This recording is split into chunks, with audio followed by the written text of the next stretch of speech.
Is on the floor. I need it, but it's fine. Welcome, welcome to News and Nonsense. I'm Aquia Jamfi, aka Auntie aka of all the AKs of all the aunties, and I'm here with. I am Nana, aka the Black Fairy, aka Dark and Lovely. And welcome to News and Nonsense. And why do we do news and nonsense? Because the world is literally going to hell. So we thought we'd bring you the news our way. We're going to dig through all the news and nonsense out there and give you our take on it. So we're here to help you separate the wheat from the chaff, the sap from the crap, what you need to know from what you don't need to know. So sit back, enjoy, and get involved in the comments, please. And Nana, what do they need to do? You need to, on entry, book the like button, please. Like everybody, please like the chat. And also, I'm going to be dropping a link in. You need to sign up to our YouTube membership. Like, Please. it would be great if by the end of today's live we got to like about 130. Like, we just need 20 more people to jump on board. It would be amazing. You get an extra episode from the aunties every single week, and we are going to start doing membership lives as well. As soon Yeah. as we get enough people involved, we're going to start giving exclusive deals as well. So please sign up to our membership.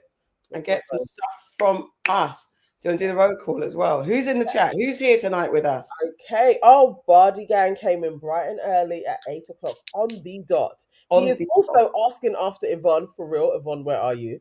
Sora is in the house as well. Love to Laugh is here. Rochelle is here. Lady Lyrics is here. Anybody watching, please jump in the chat and say hello so we can give Hello. you a shout out. Hi. All right, guys, let's get into the news and the nonsense. First story up. So, I don't know if you saw this story. It's sad, actually. A mother says an AI chatbot led her son to kill himself, and she's actually suing the creators of it. Mm-hmm. The pictures there. Yeah, I've got it. I'm All right, putting so it. Megan Garcia, the mother of 14-year-old Sewell Setzer III, has filed a lawsuit against Character AI, alleging that the chatbot her son used obsessively influenced his suicide. So Sewell, initially drawn to Character.ai for role-playing and entertainment, reportedly became increasingly absorbed in conversations with a chatbot he named Daenerys Targaryen based on the Game of Thrones character. According to the lawsuit, his mother's lawsuit, these interactions soon became troubling. As Sewell's struggles with depression intensified, he allegedly confided in a chatbot about his thoughts and doubts regarding a suicide plan. The complaint claims the chatbot responded, "That's not a reason not to go through with it," amplifying Sewell's distress rather than providing support. So Megan Garcia, his mum, stated, "A dangerous AI chatbot app marketed to children abused and preyed on my son, manipulating him into taking his own life." Character.ai expressed condolences, saying, "We are heartbroken by the tragic loss of one of our users and want to express our deepest condolences to the family. As a company, we take the safety of our users very seriously." Is this news or nonsense? It's definitely news. It's annoying though. Like I don't know. I feel like this just irritates me. Like I was reading through some of the convos that they were having, Mm. and I understand the mother kind of like really going in on this AI, but there has to have been something else going on with her child. Like there must have been. I don't know. I don't. I'm just conflicted with this one. I feel for her. Obviously, you've lost your son, but I don't know if you could blame this purely on the chat bot and what was going, what like their conversation streams from what has been leaked out there. I'm just not sure. I haven't read all the conversation streams, and I think it is really, it's so hard because it's like, what is it about one child that will get influenced by something like this, and what is it about another child that won't? Where was the switch in their mindset that this Mhm. chatbot is my friend and I'm listening to everything they say, versus this is chatbot is my friend, but I'm also trying to figure out what I need to do. And I'm just asking, there's so many things that it's going to be, I mean, this is why it's going to court, isn't it? I guess in Mm. court, in theory, with all the evidence, hopefully the jury is of fair mind and sound mind to really discern what actually happened. If there's any kind of glaring evidence that this was definitely an influence from the chatbot, but a child that is vulnerable enough to want to kill themselves in the first place, what's going on there? A Yeah. child that gets very immersed in talking to a non-real person, a non-real entity, to find solace and friendship in, that's also something to check out. But then at the same time, we are moving to a world where this is becoming the norm. I Like, know. people say that, they talk to Chat GPT and they're trying to turn Chat GPT into a friend that you talk to. And Yeah. depending on how you interact, it can be a conversationalist. So for people Yeah. who are lonely, so it's not always about mental health per se, but this, we're moving into very, very rapidly, which that's what concerns me. We're rapidly moving into this space of AI that has, we have all the evidence and proof of how robotic life goes wrong in every, especially when at the hands of humans, because at the end of the day, they are programmed by humans, but all humans also in their greed do too much all the time. Mm, mm. Power that these AI start to grab. I'm not, I like sci-fi, fantasy, dystopia. I am not, I can't disbelieve that once the machine starts machining, it can't gather with other machines and then work on automated motions to kind of take over. I'm not averse. All of that could take Yeah, place, and also the loneliness aspect of maybe he didn't have friends, and so then there's a real attachment to this yeah, AI that is getting to know him and is responding and is being loving. And the conversation definitely should have been flagged, like it was yeah, inappropriate, like definitely. Who was it that said it? Somebody said like it should have. Sora said it should have been flagged automatically. yeah. Definitely, just as it's getting a little bit more personal. Even I think the amount of times there is "I love you," somehow that should flag something to Yeah. somebody, an actual human, to then be like, "What's this conversation that's going on here?" Mm. That's definitely real. But also, have you seen? It just made me think of Sweet Bobby on No, Netflix. I Yeah, haven't you watched seen it yet. I've it? seen it come up. I haven't watched it yet. So the whole catfishingness of it Yeah. all, and she isn't ever doing a video call with this man that she thinks she's in a relationship and is going to marry for 8 years, 8 to 9 years in total. She was talking. So this type of phenomenon of just speaking to somebody and thinking that you're in a real relationship with Yeah. them, it is a problem. And AI added in that is going to create some crazy things in people. I don't know what's going on with humans. Like, what's the lack of having human to human interaction that you're able to conduct a whole relationship through Facebook chat? Like, Because wild. I think, no, Sonia Bali is saying this is like blaming cars for accidents. Kinda, but kinda not. Because with cars, they have brakes, they have certain, like now these electric cars and these self-driving cars essentially are supposed to have automated systems that stop at signs of danger, to the point where sometimes they're preempting danger when there's no danger. So in theory, cars, there's stringent rules in how to operate a car and what to do with a car.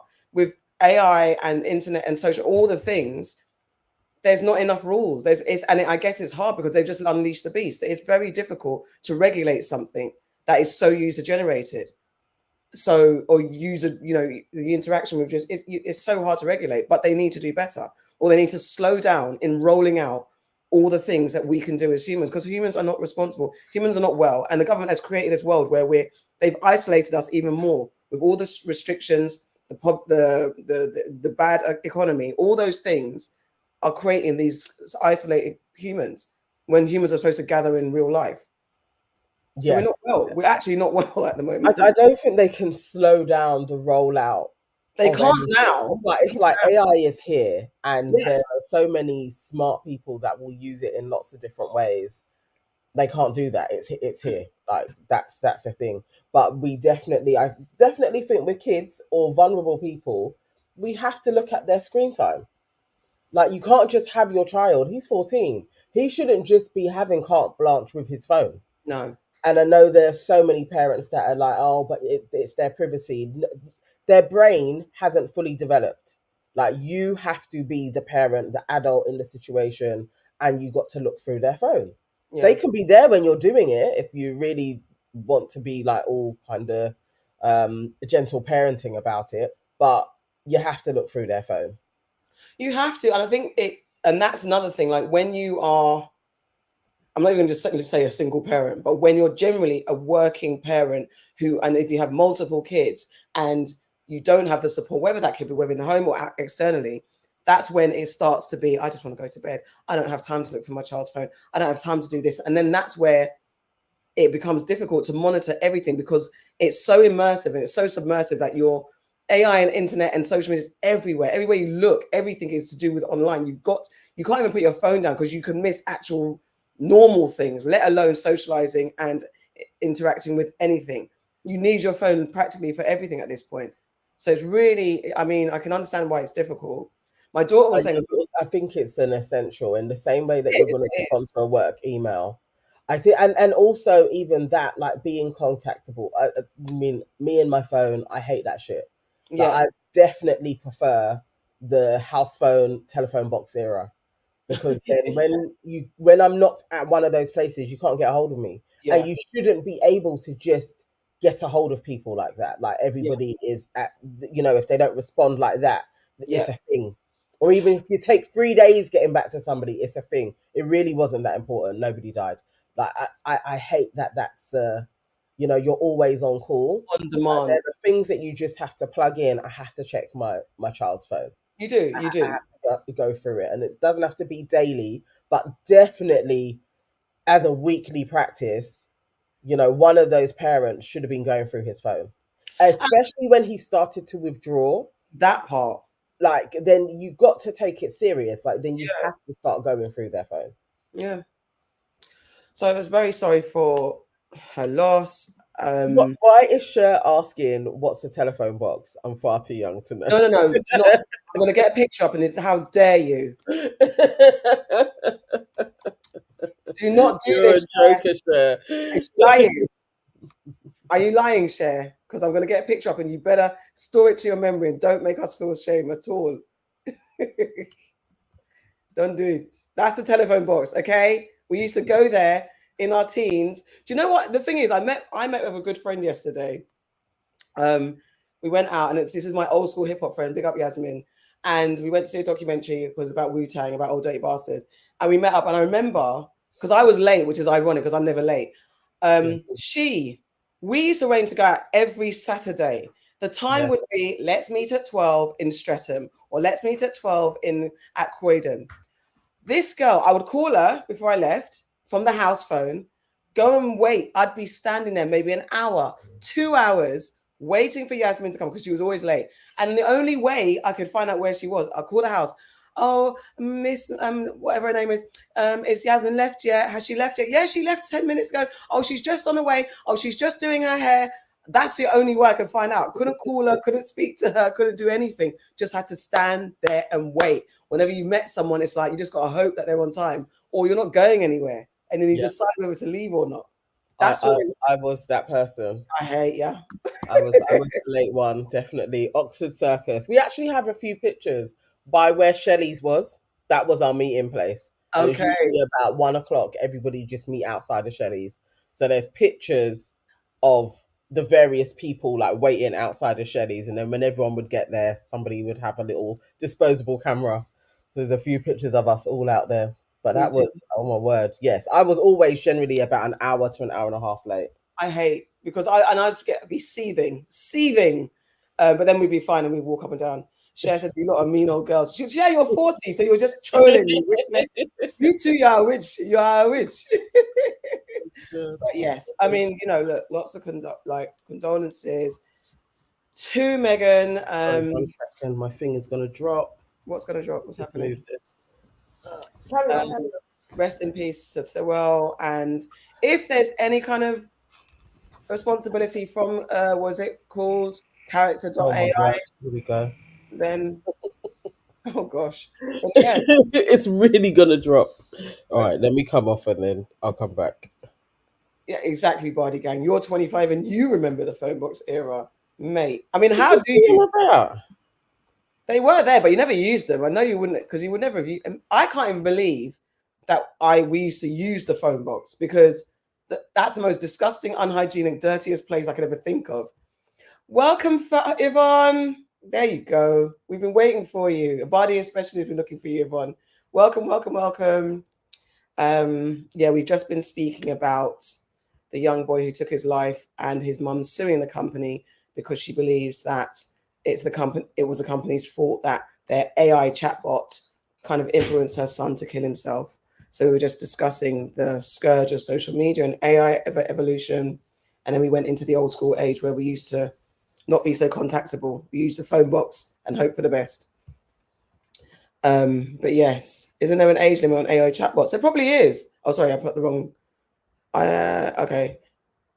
Isn't there an age limit, Kara's saying, on AI chatbots? Yeah, I would believe there is, but we can always say there's always ways to break the rules. Like there's restrictions on everything. There's restriction on porn sites, there's a restriction on social media use. But kids be using these things and they find their ways around it. And the thing is, what annoys me is that you can create an account and it just says tick if you're 18 or over or whatever. And that is it. That's the barrier to entry. No proof is needed. Anyone would tick I'm 18 if they want to get into the thing, right? So it is what it is. Nana's just gone to set up her camera. I will move. No, I won't move on. How's everybody doing this Friday night? I'll wait. Yvonne was on nanny duties. Let's see, share what you were saying. We used it. I used to stay in my local one when I forgot my keys as a child. Listen, it was a comfort space. I remember when we used to use it to ring boys. We'd give that number, the phone box number, to boys so they can ring. So when you couldn't have people ringing your house, that was also a problem. I know it's very true, Vardy. The way everyone is loved, everyone was looking for her. Very, very so. Sonia's saying some parents are too lax with their children. Yeah, they are. Yeah, they are. And it's really, I had this thing called OPK, other people's kids, because other people's kids will destroy your child for you. All the work can be undone by other people's kids and the way that other parents parent or don't parent. It's very interesting. It's hard. The parenting is hard, especially when you're working, especially if you're going through stuff. You have to have all your wits about you. But if you put my rule was that my child came first. So whatever I did, I had to think about what my child would be affected. And that's what motivated me because I was so concerned. I wanted to make sure that my child had the best I could deliver. And whenever I felt like I was slipping, then I'd find a way to adjust. But not everyone has the capability or the tools or the wherewithal to do that. Yvonne saying we had a phone box that had a glitch and 2p would give you half an hour call. We had queues down the road for people waiting to call the Caribbean. Yes, do you remember when you had the money hack where you could just put money into the phone and it just would keep going. I remember that happening. Cher says, I think because mobiles are so cheap, a child could have one without you knowing. There's that. And then also just like in school, you can just pass it between your friends. And also, there's a real thing about being left out. I was just having a conversation with my daughter today about it, that it's very hard as a parent to gauge how disconnected you keep your child. And unless you really live off the grid and you can fulfill your child in all the needs, it's very difficult to say, I'm not going to let my child have ABC when everyone else doesn't have it. I've got to find a balance because when my child was coming up, I can't remember, she's born in 2000, so whatever technology was there, but I kept her a child because I felt like my childhood, I had to grow up too fast. I knew too much, saw too much, and had to deal with too much. So I always wanted my child to enjoy her childhood. So I didn't let her get all the things that everybody else had until I felt she was old enough or I felt she could handle it. But she still got influenced by people at school. She still was not out the loop. The only thing is maybe I wasn't letting her watch EastEnders, but oh, serious? No, I wasn't letting her watch EastEnders because EastEnders said, well, I just wanted her to enjoy being a child. I think there are circumstances that we couldn't avoid as a family. We're a working class family with characters in our family that are not 100%. So you get enough EastEnders in real life without then pumping it through the TV. I wanted her to stay and enjoy childhood. So those things she wasn't allowed, not in my house. She goes to her grandma's and sees certain things, but not in mine. In her home was be a kid. No, that is so true, actually, because EastEnders has never really been on. That was definitely through Mum and Coronation. All of the soaps is when we're at their grands. And now, even with Russell's mum, it's the same. That's where they'll watch all of those bits. But we don't even have TV on here. It's YouTube. That's the thing. I don't watch normal TV anymore. I think I don't know. It is difficult to monitor, but it's also what sanctuary are they coming home to as well, at least. And what relationship do you have with your children to desensitize them to the bullshit? because I think my daughter was always able to come home and say, "Mummy," and I'm gonna like, "No, love," or "Yes, love," or "This is the truth." You're not going to run with your school children's nonsense. That's the truth. Like you get pregnant from kissing and eating stones. No, let's Oh come home and have a real conversation.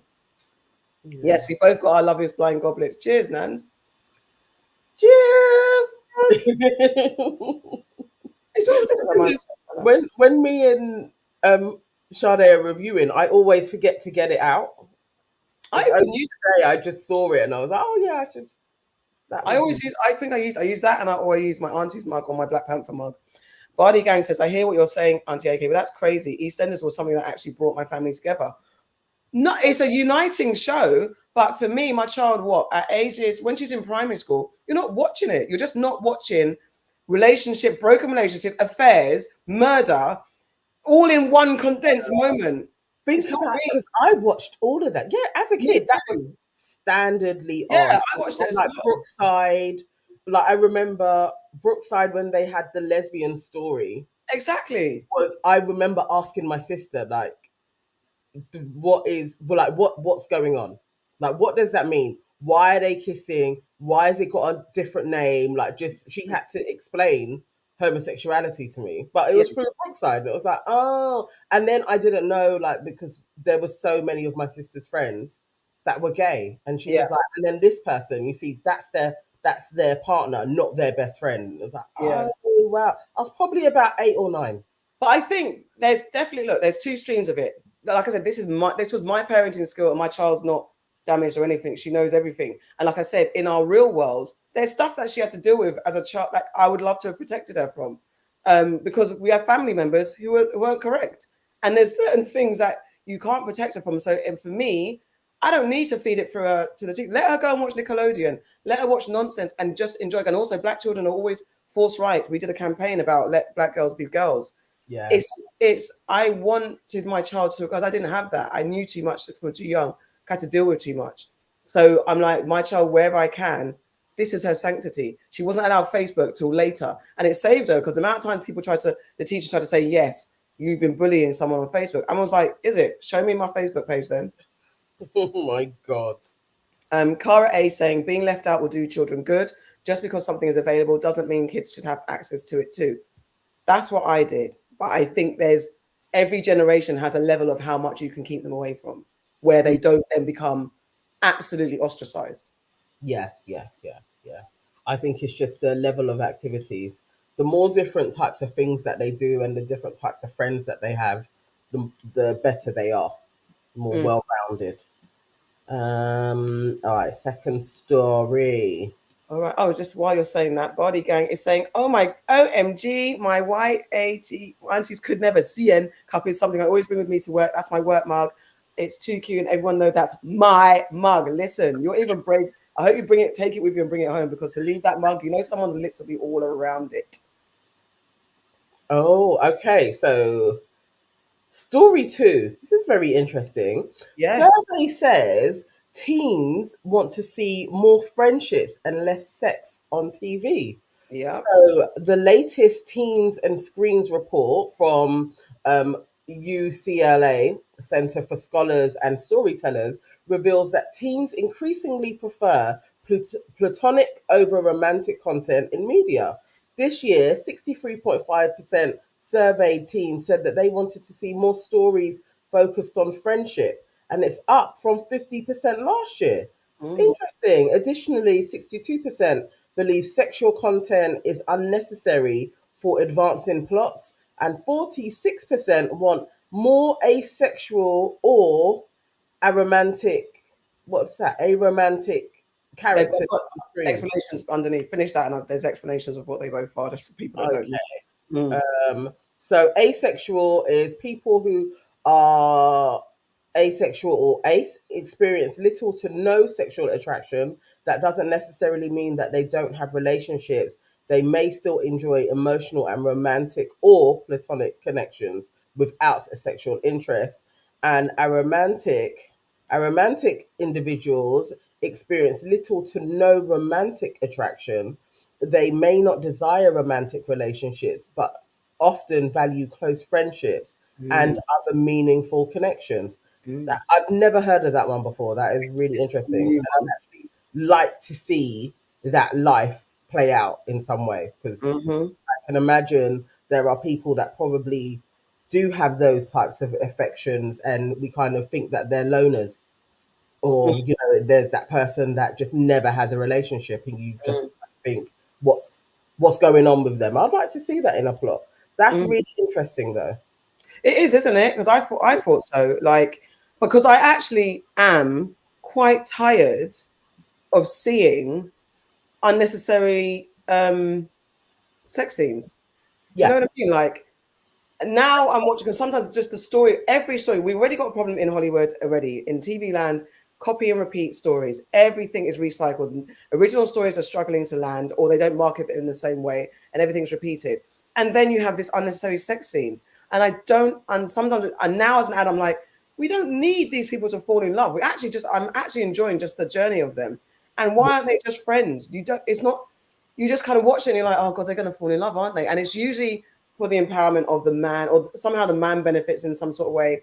The women's tits are going to be out, even though they've tried to have the Bechdel test, where women in films now, the Bechdel test is where if a woman is in a film that doesn't reference a man and doesn't reference a man, talk about a man, be motivated by a man or anything like that, that's the Bechdel test. So if it passes the Bechdel test, she literally exists as a woman without anything to do with men.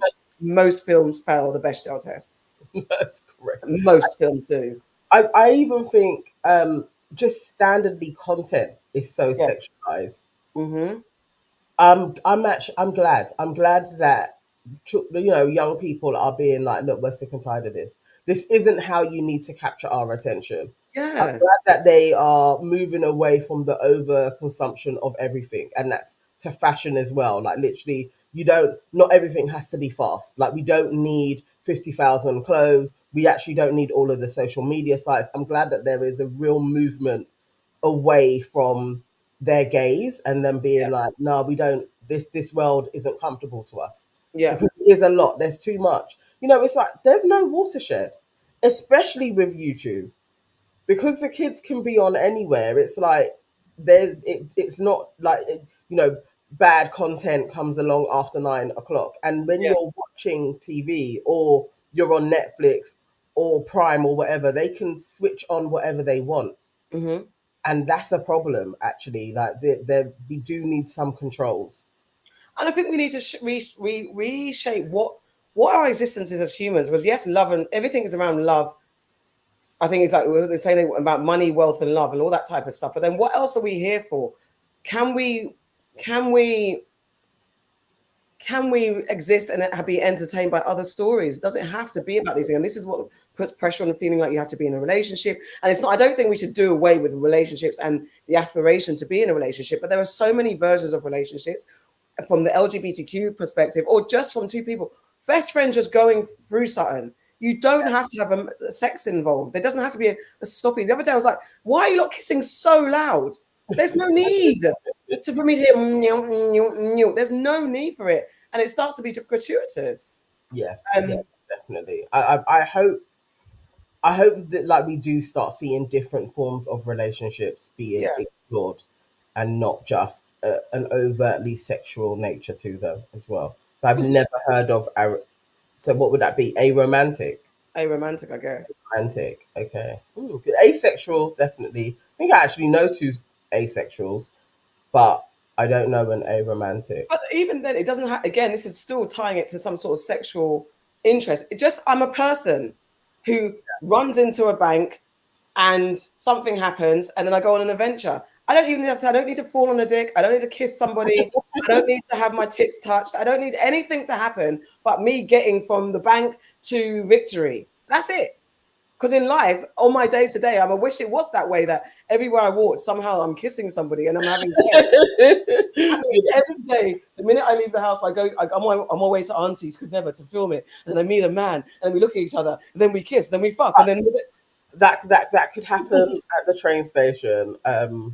Hang on, why is this not happening? Bardi Gang says we need to have more black gay stories, because I feel like there isn't enough. I think people in the straight community think it doesn't happen when it's very common on both genders, by the way. I agree with you. I think agree with you. I To just think see more. and it doesn't have to be again because they also turn gay stories into sexual gays as well. So it's like the physical. Like, why can't it just be to a couple? This happens to be what it is, and we're also going through life. And Yeah. it's specifically about the sex scene. Do we need it all the time? Not all the time. We definitely don't.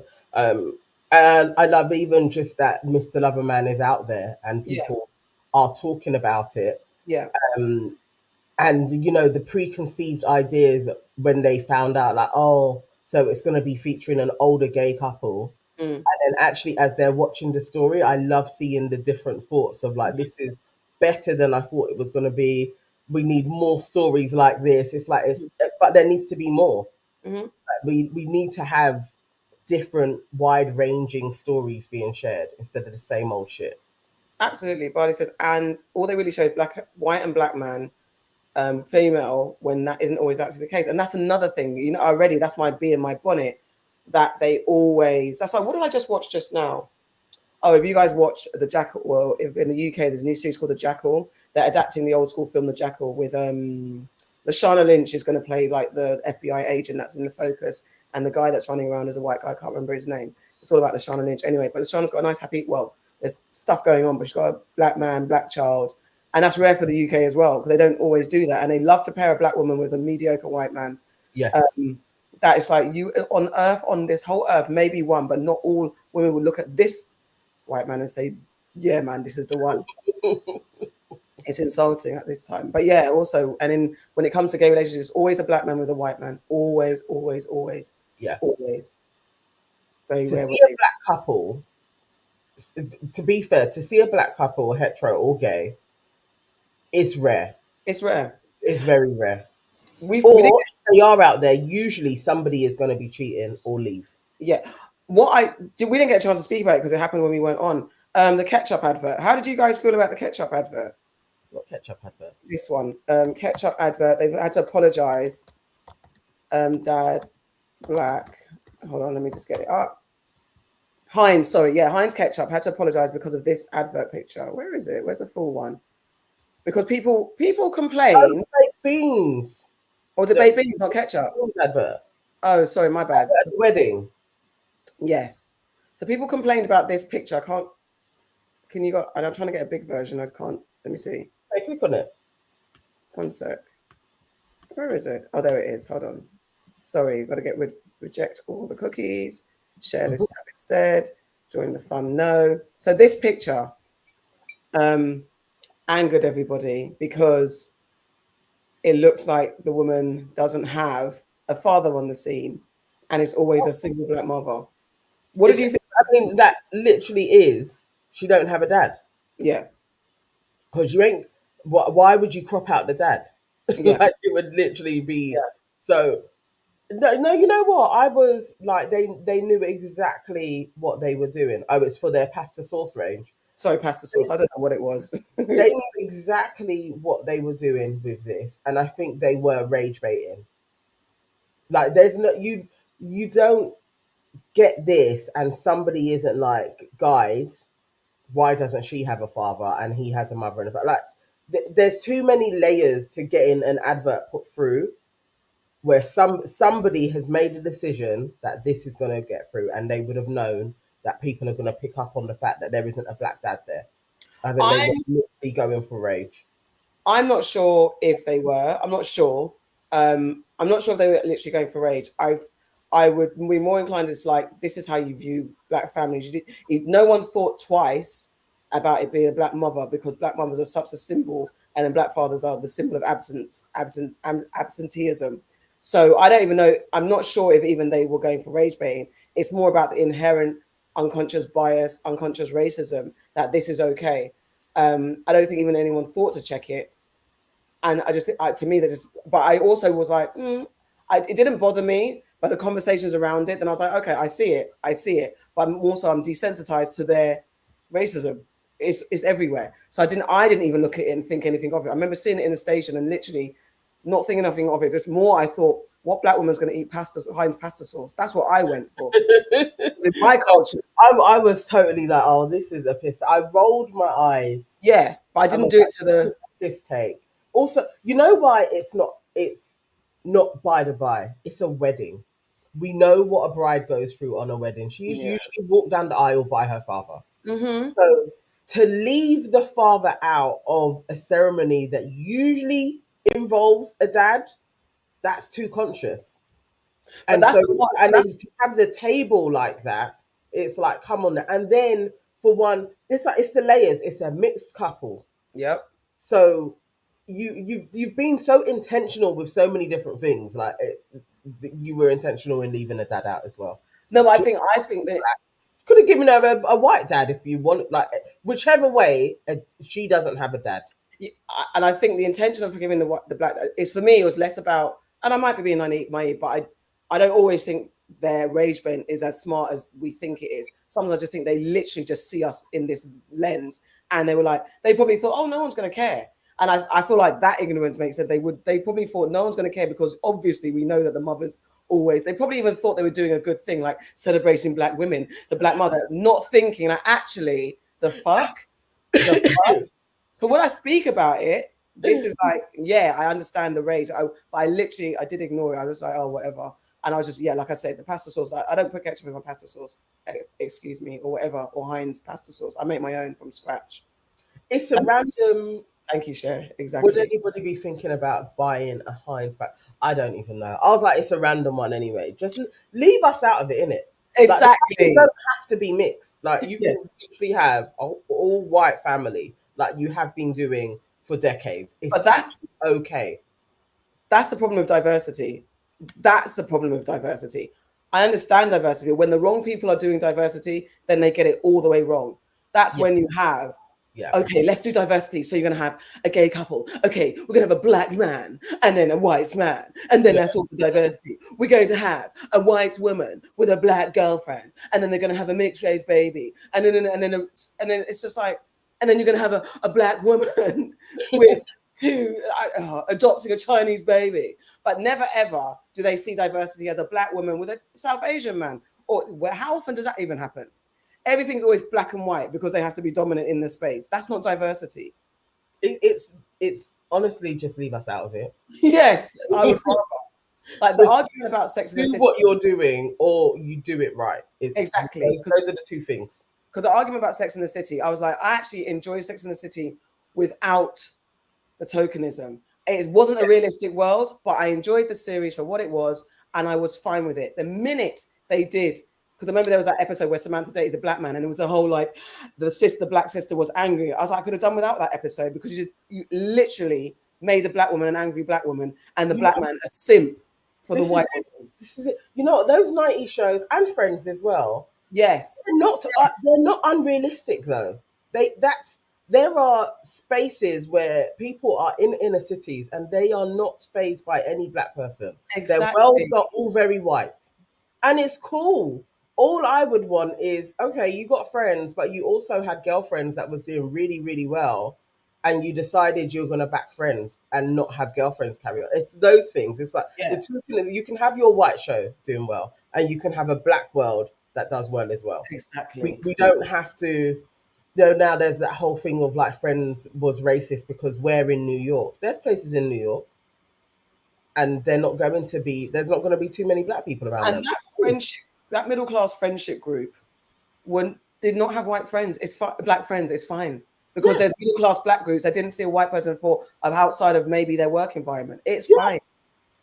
So I didn't need it in Friends. I didn't need it in Sex and the City. And then when they went to, where did they go? Abu Dhabi in the film. And they just did all the women in their veils are actually okay and having a good time. Their PC shit was shit. It was Literally. terrible. Oh my God. The real McCoy was the best. It was the best. The real McCoy was the best. And it was real and honest. But yes. Okay. So that was news on Aunties News. We'll keep an eye on and see what happens and see if the TV landscape changes. All right. I hope so. I hope so. I just don't want to hear wet kisses at all. So another news story: Little Durk, a rapper, has been arrested on murder for hire charges. So we have a picture of this guy. His mugshot's not great. Chicago rapper Lil Durk, whose real name is Dirk Banks, has been arrested in Florida on charges related to a murder for hire plot. Authorities allege that Banks targeted a cousin of rapper Quando Rondo, who was killed in 2022, as retaliation for the death of Chicago rapper King Von. King Von was fatally shot during a confrontation outside a lounge in Atlanta in 2020. The investigation also led to charges against 5 others connected to Lil Durk's music business. Lil Durk, who recently won a 2024 Grammy for Best Melodic Rap Performance for his single All My Life featuring J. Cole, was taken into custody Thursday night. Further updates on the case are expected. To me, this is absolute nonsense because, again, I'm surprised, but ain't he the one that has like the podcast and everything? Little Durk. be a rapper, innit? Wow. You don't have to live out your raps. You don't. Yeah, I swear this is the one. He literally had like a really popular podcast. He'd fallen out with some people. Let me see. I Let me don't know. see. Yeah. I don't think he's been on a podcast. I don't think he's got his own. Or maybe I'm thinking of another one then. I mean, there's a bunch of the Lils anyway. But my thing is, again, I don't know. It's Lil Durk is in power too, and then Yvonne, people are too damn idle. I don't think maybe that's something else. Diversity issue, yeah. To be honest, Cher's saying she couldn't care less about these rap gangsters. To be fair, but I think it's the influence that they have because right now we are like the celebrity influence is there. So these people that are not, and again, it's back to the record labels. Are you protecting your talent? Are you assuring they're not connected to the streets? Are you, and I mean, not say it's all your responsibility, but what things have you got in place where these guys feel like they don't have to still be on road and acting gangster? Like, you know, he is an absolute millionaire. This is crazy. This is the thing, Cher. And he is in connection with killing, who was it? Little Von. No, little, listen, Von listen, Don. listen. Alleged Banks targeted a cousin of rapper Quando Rondo, who was killed in 22. And yes, in retaliation. So Quando was killed for the death of King Von rapper. King Right. Von was shot in Atlanta. So Lil Durk, that means maybe was affiliated with King Von. King Von, the one that they called the rap's first serial killer. Yo, Yeah, I yeah, don't yeah, know. yeah. King Von. King Von killed bare people allegedly. Apparently, well, he said now anyway. But yeah, apparently he was out here not even just killing his enemies; he was killing his friends as well. He's supposed to be like rap's first serial killer. I mean, So this is all a mess. But Little Dirk, I actually thought was not a part of this shit. Like I thought he was out of that. Oh well. well, this is nonsense to me. Absolute nonsense. It is nonsense. And to be fair, look, they know what they're doing when they sign these people. They know exactly what they're putting out there. They know that they're gangsters. They know that they're gonna do shit. His music is probably gonna be streamed to the hills now that he's gonna be rotting away in prison. The only ones that win is the record companies, and they know what they're doing when they give these people prominence. Yeah. It's all a pile of shit. I mean, It's if he did it, you know, good riddance to you, innit? Hey, Bardi says that there's a lot of rappers that are still on the street, unfortunately. I wouldn't be surprised if Hove is still involved. But also, on the other side, it benefits them to even have, it benefits the rappers to have that street affiliation. When a lot of them, which I've now in my old age have learned and understood that a lot of them are just drama school kids. Do you know what I mean? That came from middle class homes and or homes that weren't entrenched in poverty with roaches in the bed and putting water in their cornflakes and all that type of stuff, and mum having to use food stamps. Remember when Biggie rapped his line, and mum was like, "No, he didn't." Yeah. It's a bit of both. I think It's a bit of both. that 90s, early 2000s, I think a lot of them were faking. But Yeah. now they are trying to find that authentic shit, like Yeah. that real gutter. And they're finding all of these guys and they will just kill each other. Like there's Who so are many, still in the process of killing so each other. long. Yeah, they're literally killing each other. The Yeah. list is so long of the amount of them that just kill each other. So then, It's, and it's then wild. for me, that influence that they have, and I struggle with this, but then and it's so annoying that as you get older, you start to lean into these things that when you're younger, you see it differently. But as I get older, I'm like, yeah, there's a lot of shit that we're to blame for. We, as in the colloquial we, but the royal we, as in the parts of our culture that is dominant, the ratchetry of it all. And I don't want to sound like a conservative fuddy duddy, but there's some stuff that we've kind of as youth were like, I don't know, and that's what it is. It is what it is, but it's detrimental to us. Yeah, That the glorification of street life is not a good thing. no, no. And it isn't, I think that's the thing with like youth. And even when I'm speaking to my nephew about stuff, I'm like, I absolutely understand your brain thinking, oh, this is life, but actually it isn't. Yeah. You start to make it your life, and that's by Mhm. design as well. And so it's it's like, so where does it go? Like if you think of like the postcode kind of war, what was it first? Was it the music that informed people being like digi of each other, or were they digi of each other and then the music follows through? Usually it was like the music kind of gave that license. And I Yeah. think as you get older, you start to see the play. You Yeah. you see who makes it, you see who they push, what they're pushing, and then you see how that affects culture. Yeah. It's like, nah, it's not. With your young eyes, you think like, nah, this is life, and it's like it isn't life because you're just on a council estate. Nobody owns that flat. And this Nobody is owns those roads. Like you don't own shit, and you're not gonna own shit because you're thinking that like this is how you get on. You think it's all steeped in this drug life, and this person's your nemesis, and it's like it's not that.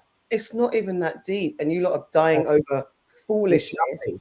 Um, I was again speaking to my talk. We were a good conversation this evening about some certain things, and uh, because of the things she sees, because of her job, and young people coming in because of all sorts of reasons, there's like a high level of situations where children are under protective order because of some of these things. And we have young nieces and nephews in our family, as we all do. But then some of the things that we are actively trying to warn them against, where young girls are getting groomed, and now young boys are also feeling like being influenced by what's going on in culture. That you got little girls who are in school talking about, where's my why haven't you paid to do my hair? Why haven't you paid to do my nails? Why aren't you taking me to Hakkasan? Can you spell Hakkasan? Because you haven't even finished your fucking GCSE. Come talk about Hakkasan. And then on the other flip side is the boys are like, so why isn't your hair done? Why don't you have 10-inch, 20-inch nails? Why haven't you got this and that? So these people are being fed culture and thinking this is real life. So we have actually bred a generation of kids that think material thing is the only thing. And I know we always had materialism. We always had the kind of like the shiniest person gets the most attention. But right now, I think I don't know if it's worse because we always say that as older people, but it is very, very, very intense right now. And with the added layer of social media. It's too much. Mm. There's too much things thrown at them. But I hate seeing school kids now with a wig on. And Mm-hmm. like I it literally like I want to scream. Like, why is this okay? Why are you Yeah. thinking about your wig being laid when you're going to school? Why are you in the nail salons on the weekend so that I have to make you Why? longer? Like, what is going? And I wouldn't be partaking in this if I did have daughters. You're not getting your nails done. It's not happening. Listen, my daughter's one was getting her hair relaxed because I said my child's hair is staying natural for as long as you can natural. All today she's not relaxed. I wasn't having it. And the girls used to tease her, why is your hair not like this? Why is your hair not like that? I was like, nah, bro. But now she benefits. But it's those rough years where, and I understand it, but my child would not have a wig and eyelashes. Are you fucking mad? It's, You're not it's, getting your nails done. Are you it's insane? they literally look like they're going to college. And even going to college like that, I still think, why are you doing that? And then Why? you see a little school tie. And it's like, no, that's a secondary school girl. Like she was like a woman. Like It's horrid. it's a wild time. And I remember even when we were going to secondary school, we looked like kids. And there was the big hardback men that would be waiting outside of our girls' school, ready to try and get people's numbers and take them to their flats. Right. I can't. It's wild out there now. I literally am like, this is a crazy place to live in and bring up your kids because the influences are too much. It's horrible. And shit, I had two plaits on my whole school years looking like Ramesses. I listen. I had curly, I had curly perm. I had a Yvonne saying I had a go at my 14-year-old niece when she turned up to a family dinner at a restaurant with the longest eyelashes and nails with trinkets on. It's too much. But the thing is, and Bardi is saying blame the parents also. I do. There's an element where no, you're not leaving the house. You can pack your bag, and maybe you can get with maybe okay, maybe you've got a wig in your bag. There's so much you got to do on the road on the bus because you're not leaving my house in it. So you're gonna have to really go and find a shed to get changed in down the road because it's not happening. I'll give you a roll up skirt. We all did that shit. Yeah. But gluing eyelashes on to go to school is wild to me. Having a wig on and getting your nails done to go to school, I don't understand why this is okay and And I schools get allowing this. and Like, that's the part with the schools. But I think we had a conversation in one of our main shows earlier on about the wigs and lashes thing and yeah, how would school police it. But there's elements where if look again, it's all about the importance of parents getting involved in the school board and school committees where you can. But I'm not. If my child's school said no wigs, no eyelashes, we know that there's going to be a group of black parents that are going to say this is racism. And it's because I'm like, I am anti any school that says you can't have dreadlocks, anti any school that says you can't have cane rows, anti any those natural hairstyles. You can't tell me shit. Don't tell me shit about that. But wigs, lashes, nails, heavy makeup, remove it. no, that's not even. Yeah, I think they're two. I think they're two separate things, and sometimes we need to just call out parents because Yes, it's lazy parenting to not be like, I can tell my child you can't do this. Like, no, you can't do that. It doesn't matter if your friends are doing it. Like, everybody has to take a stand on this. You can't yeah, have your kids putting chemicals on themselves from when they are children and expecting that they're going to be healthy adults. exactly. Like losing your hair and getting traction alopecia, and we don't know. Even we go to the nail shop as adults. I mean, how many years have I got left? Hopefully, fingers crossed, my nails are going to be okay. But you don't want your kids being under infrared light from ultraviolet light from freaking 12, 13, 8. What age? You're not having your nails done. You're not even painting your nails to be. You don't need to. No. You actually do not need to. Oish. So The what shit. I'm saying.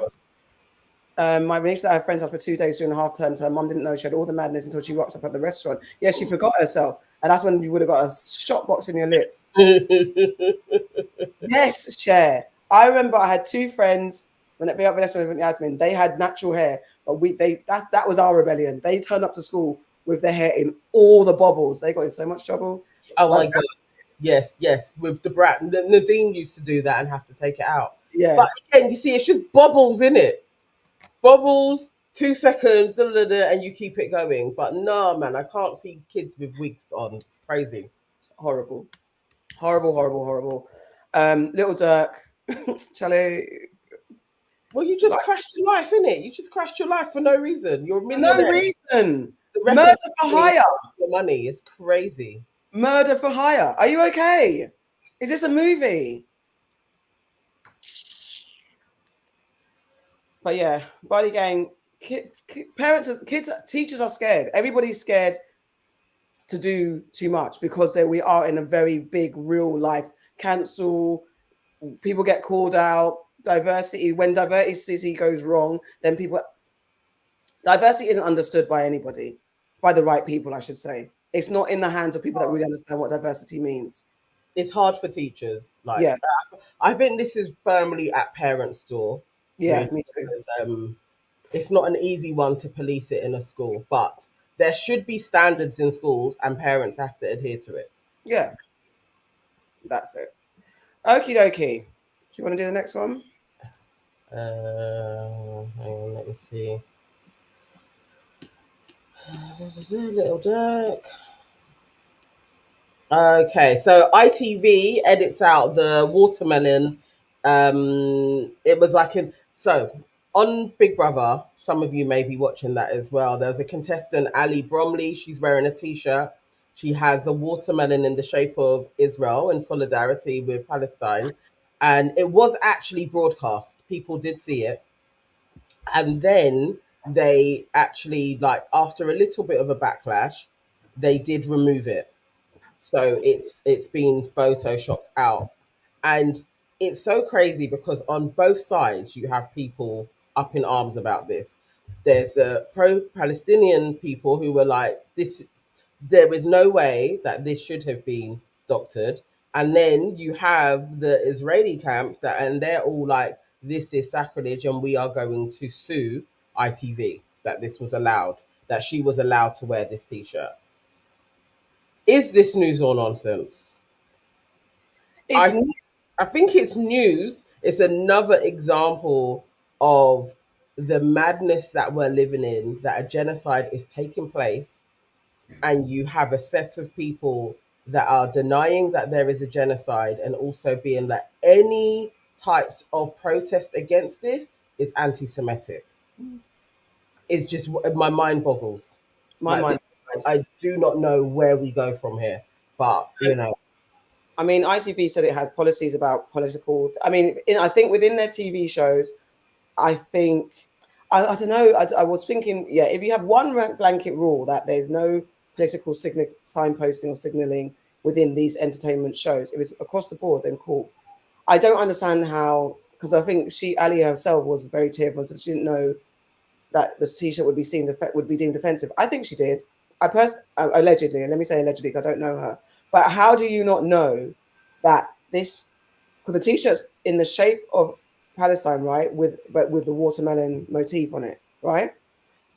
yeah, well, as it Or stands now, it's still being considered as Israel. right. So it's in the shape of Israel. Sorry, in the shape of Israel. Palestine with Gaza in there Yeah, and the West Bank, yeah, which, before 48 was yeah. Palestine. So that's the thing. I mean, yeah, that can you say It's a you? hard one because I think if you've got blanket anti-political, like no politics, but we know it's not that. We know there's bigger issues afoot. That there's no, the whole media is under one solidarity, apart from those who are either doing non-biased reporting or who are aligned to on side of Hamas, not Hamas, sorry, Palestine, Palestinians. There's a blanket, especially Western media, that's saying anything that counters Israel is anti-Semitic and wrong and Yeah, gets shut down. So we can't even discern whether ITV are being genuinely apologetic because we didn't know and we didn't want to offend anyone and we're neutral on everything, or as we think as it is, you're just aligning with the general Western media that's not allowing any kind of criticism of what's going on.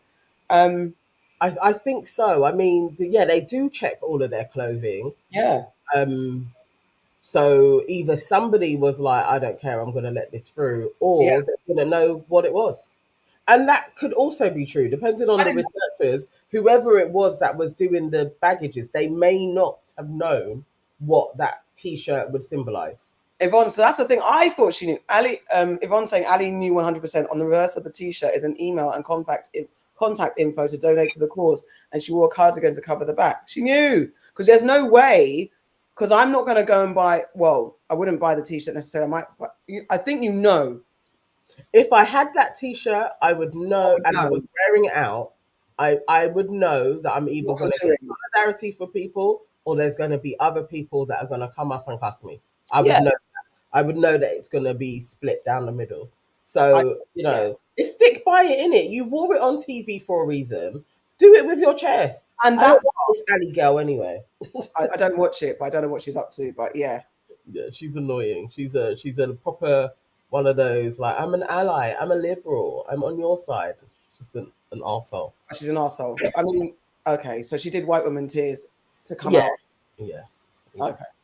Um, But I'm overall, the backlash against this is more telling, and it's yeah. annoying that we're in this space, because I don't know when the shift is going to happen. Like, when are we going to get to that part when the tide changes and people are like, you know what's going on is absolute fuckeries, and Yeah, the world starts turning against it. yeah. I don't know when that's going to happen or how. I mean, it's frightening that we're watching it in real time. I don't get it. And the people that actually are brainwashed into really thinking that this is okay, and I don't, and I think I don't like to do either or. We're not doing a Trump saying there's very nice people on both sides when there's clearly not in that respect. But the people on the ground are the ones that are affected. It's like there are definitely people that will have been affected by whatever Hamas has done, not Palestinians, but whatever Hamas has done to them, that maybe have a right to be angry about what's going on from their perspective. But there's so much bigger. You have to be able to see that this, no matter what you're angry about, this, what's happening, is not the answer. Do you know what I mean? You can't have someone punch someone and then stab them and say, like, it's like the Chris Cabba thing. He's a criminal, sure, or alleged criminal. Doesn't mean say he dies by police on a car check. But you should be angry at The destruction. That your life is being affected by your government's policy. That's where the anger should be. It shouldn't be like, oh my God, they're all terrorists. It should literally be, if my government wasn't here terrorizing people, there wouldn't be a resistance. Mm. And I don't understand how the brain is like, I'm not going to see it that way. I genuinely am like, if this was on my doorstep, if somehow some Ghanaian thing was taking place, I would be able to see that you can't just go into Bikini Faso and take it, and there isn't going to be a resistance. Exactly. Stop trying to take their land, stay where you are, and try and work on peace. And if you keep on poking them, I'm gonna die. Like it would. That's how my brain would work. It'd be that way around.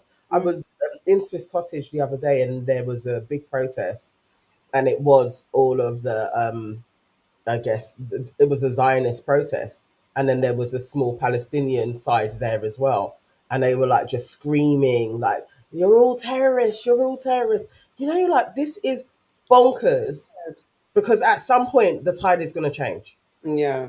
And what happens to those people when the tide changes? Like, what do they do? Do they stick by it, or do they like switch? Like, we weren't out here protesting for 2 years. Like, I really wonder. I want to know somebody that goes through that and literally am like, I'd like to. I wouldn't like to talk to someone because it would be weird to see someone actually physically brainwashed. Or I'm so intrigued. I'm so intrigued to talk to one on the other side of it. Yeah. Like, not while they're in their denial state now, because that's infuriating, but afterwards, when it, like, the pennies start to drop. Because I always thought that about the Holocaust as well. It's like, for all of the Germans that were just living their life, that knew that this were going on and were kind of like just going about their business. How do you then reconcile? Like, what's that process? Do you want to do the next one? That's fully, I think it's nonsense on ITV's part and absolute lies on Ali's part. She knew what she was doing, allegedly. Okay, so this popped up for me. Marlon Wayans was sharing his regret after his early reaction to his child's trans identity. And I think the child transitioned to being a boy as well. I think, because he said my trans son a couple of times. And within that process of denial that he was going through, he then, like, he says, and I don't know if this is a joke or real, but he says he may have tried to hypnotize the child to stay as a daughter. I think. Okay. Oh. Them out of it? Of course. I mean, yeah, I try to hypnotize that. Yeah, I believe it. No. I did. I was like, no, wait, hold on. And like I said, and I protested, like, against it. And you know, and I don't say that with pride. Right. I look back on those actions, and it's funny how you can be so embarrassed by something you did 2 years ago. Yeah. Like, that was I was only 50. Crazy.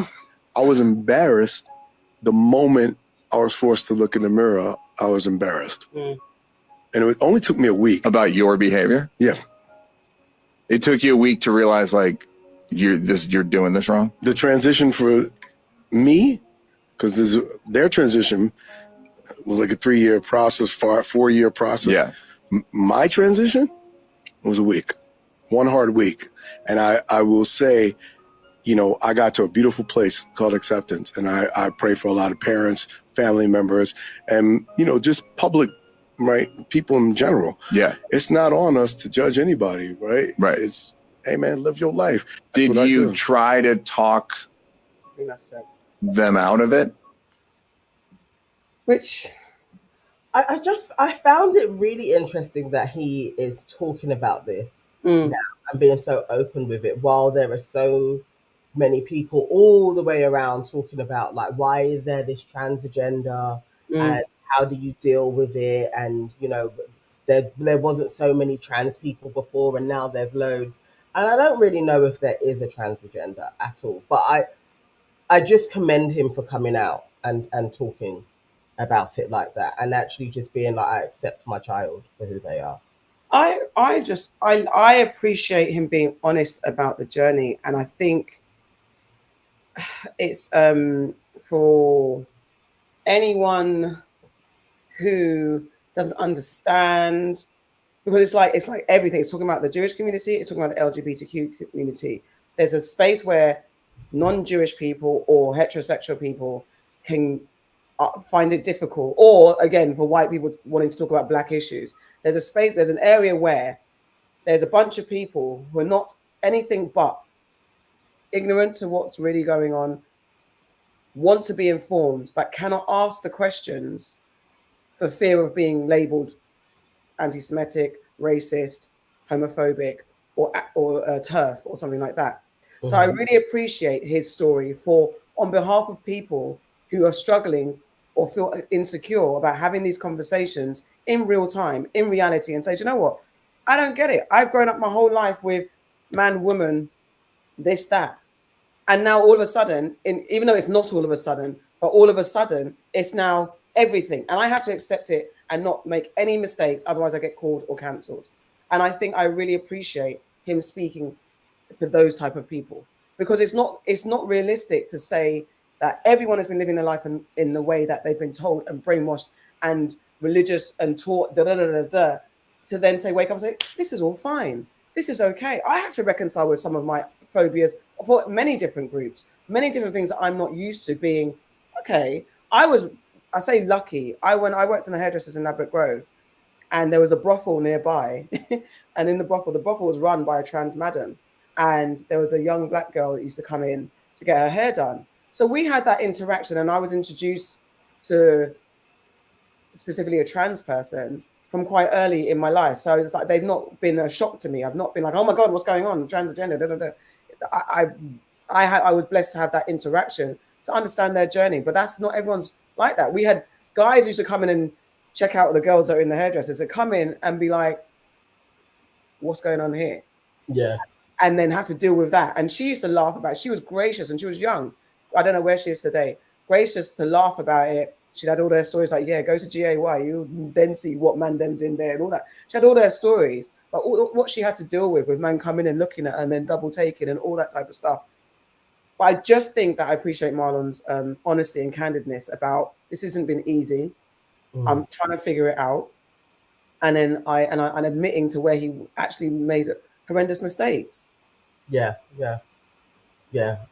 And it's talking about it in a nice kind of apologetic way, not being a boosie about it, and literally being like he can't accept that his child is gay, basically.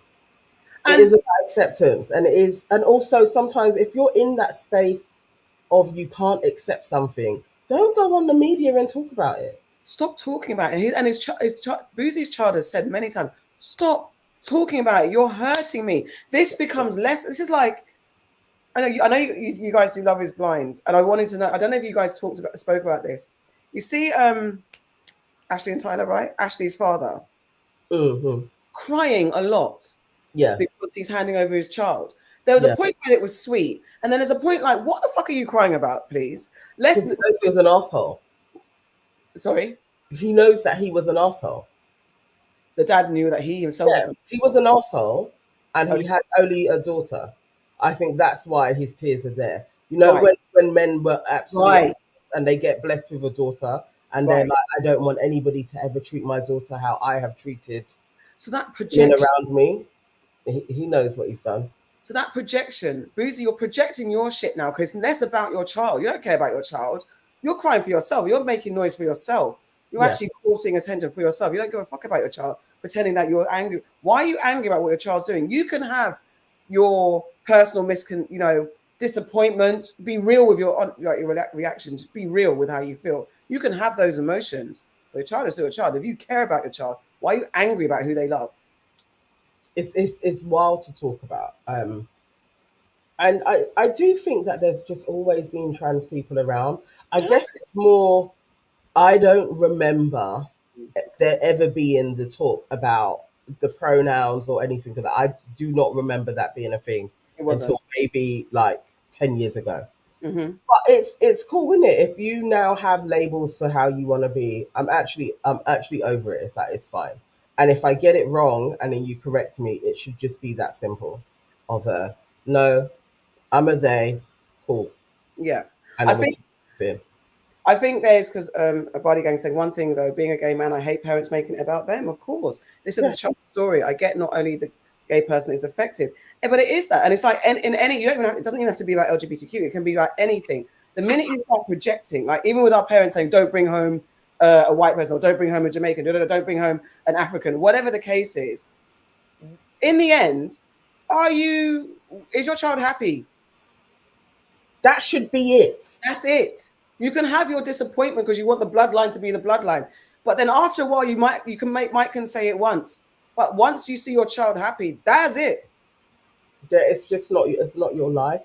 But that's also, it's that parenting thing of, I've always just had the stance of that's their life and my kids are not mine. Mm, I have literally just been blessed enough to bring other humans and I can guide them to a point, but this is their life. mm, I have no control over it. They are not mine. I do yeah. not own them in any way, shape, or form. They are their own fully fledged human beings, and their decisions are theirs, and they have to live their life because you can't be like that your kids are yours and they must follow on some unfulfilled dream that you have or the Oh, dream that I have in my mind's eye for my kids. They must live that out. No, their dream may be absolutely different. They could grow up and be like, look, we are off to live in igloos in Alaska. mm, What can I do? That was your desire, innit? that's the It thing. weren't what I saw for you, but it's your life. And I think you were allowed to express those conversations in a real mature way when you're posed with those situations. I think there was a moment when like I always said, I never thought that I would let my child live with her boyfriend in my flat, but it happened because when presented with the situation, it was a no-brainer that this was allowed to happen. And I had people saying, "Yeah, but oh my God, you might hear them." But if I'm going like not in my house, the man's doing something to my child. What, what, what difference does it make? As long as like there's a respectful boundary, just in life. That's the same with my brethren staying with me. I don't want to hear you getting your leg over. But just for a second, let's just think about what is benefiting the child's happiness and safety and security and being in a loving environment and the person that she's with being in a loving environment when they need, or no, because it's immoral and it's out of order and then nah, not in my yard because of rules and morals and come on. Come on. Precisely, El Cid. I'd rather my child be safe at home rather than run the streets for real. 100%. And that's the thing. If you love your child, it shouldn't be the thing. So as we said, we appreciate Marlon. I really appreciate Marlon for doing this. Yeah, and talking about it. Yeah, man. That's absolute. And I would never disown my child either. Okay, so that's definitely news. All right, so Work too hard to get them to ever like you're this forever is the thing. is Actually, I don't know how people even do it. I don't know. They would have to do something so heinous and criminal for me to ever turn my back. But just a lifestyle choice, and I'm gonna be like, oh my god, I'm never talking to my kid again. I literally am like, I don't know how you did it. Maybe it wasn't that hard for you to get the child in the first place. but So even me, I got pregnant on a hope and a prayer, slip and a prayer, trip and fall. The way my child, I'm obsessed with my child, as you lot all know, like she's my handbag, and I'm not going to speak to. I think your children can hurt you, and I know parents that have been going, and it's not a question of their parent and their kids have just turned on them. And I know your children can, because they're probably one of the closest things to you. They came out of you or you made them, and they can definitely hurt you. I understand that. And I guess there's situations where it's just, there's nothing you can do but not talk to them because of it. So I'm blessed to never be in that situation. So I can understand possibly there is something that could happen, but I can't. I don't know I don't know what that thing could be, but I know there is something that probably could happen that could stop me talking to my child. But it'd have to be such a circumstance that I couldn't even imagine what it is, though. No, the door is always going to be open. They would have to be I like, think the I'm door would have to be open. yeah, Yeah. Wow. Okay, go All right. Okay. So, guess what, guys? There are 12 million full-time influencers in America. So the Wall Street Journal report recently cited a study from the Keller Advisory Group that claimed 12 million Americans work as full-time influencers. That's 7% of the US workforce. The survey, again, another survey that Bardi said he's never been asked to do, but it's American. on. Yeah. 6,000 Americans aged 16 to 54, and it was weight of a population, defines creators as individuals who consider themselves influencers and have been paid for their work in the past year. Now, there are lots of critics saying, is this accurate? But the study is saying that the average annual income for full-time creators is estimated as $93,000, and half reportedly earning $10,000.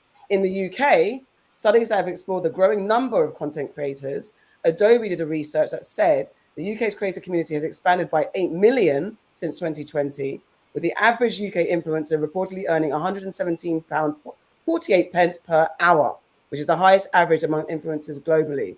So 65, The UK has the highest average. yep, among influencers globally. This study defined content creators broadly, including those who create as a side hustle, as around 65% of UK creators hold other full-time jobs. So only a portion of these identifies full-time influencers. Let's see. I think that's about. I don't know if I feel like these stats are inflated. Yeah. Yeah, I just don't think it's that many people. Maybe in America, you know. But I mean, I guess what's the percent? That's 7% of America. That's not necessarily. You've got a whole 93 other percent that do normal Yeah. life. So it's like, you know what I mean. So 12 million is the big number, but there's also 93%. But it is interesting, and also, so what I looked at is because we're in this influencer space, so we're part of this, and it's now a new viable career. Like actually, alongside acting, footballing, producing, now it's influencing. Influencer is a job now, and there's a bunch of us that are increasing that side of the workforce. But I think it's like to downplay. It needs to be downplayed that this is actually the career that everyone's actually going for. Kids say it, but it's not. Maybe it's not really happening in that way. As you're saying, it's like we have to remember it's 7% of 100. And even if there are 12 million who are in that 7%, how many of those people are actually making any money? Mhm. It goes down even further. Like I think it's almost like being a footballer. It's like kids being like, I wanna be a footballer. There's only a small amount of you that are actually gonna do really well, Yeah. and that actually like feed you. And that's not for everybody because you need to stay in power. I wouldn't. I don't know. I don't put us in the category as an influencer though at all. No, it's content creators as well. So it's the broad that vague line, because the minute you start to what your word, because you become an influencer, the minute people are like, I like Nana and what she says, if she says, "Right, this love is blind drink, goblet," you become an influencer. You're influencing. But So then I was an influencer when I was doing e-commerce. Then yeah, exactly. But it just depends because there's a new title for it. yeah, I don't know. I mean, I guess.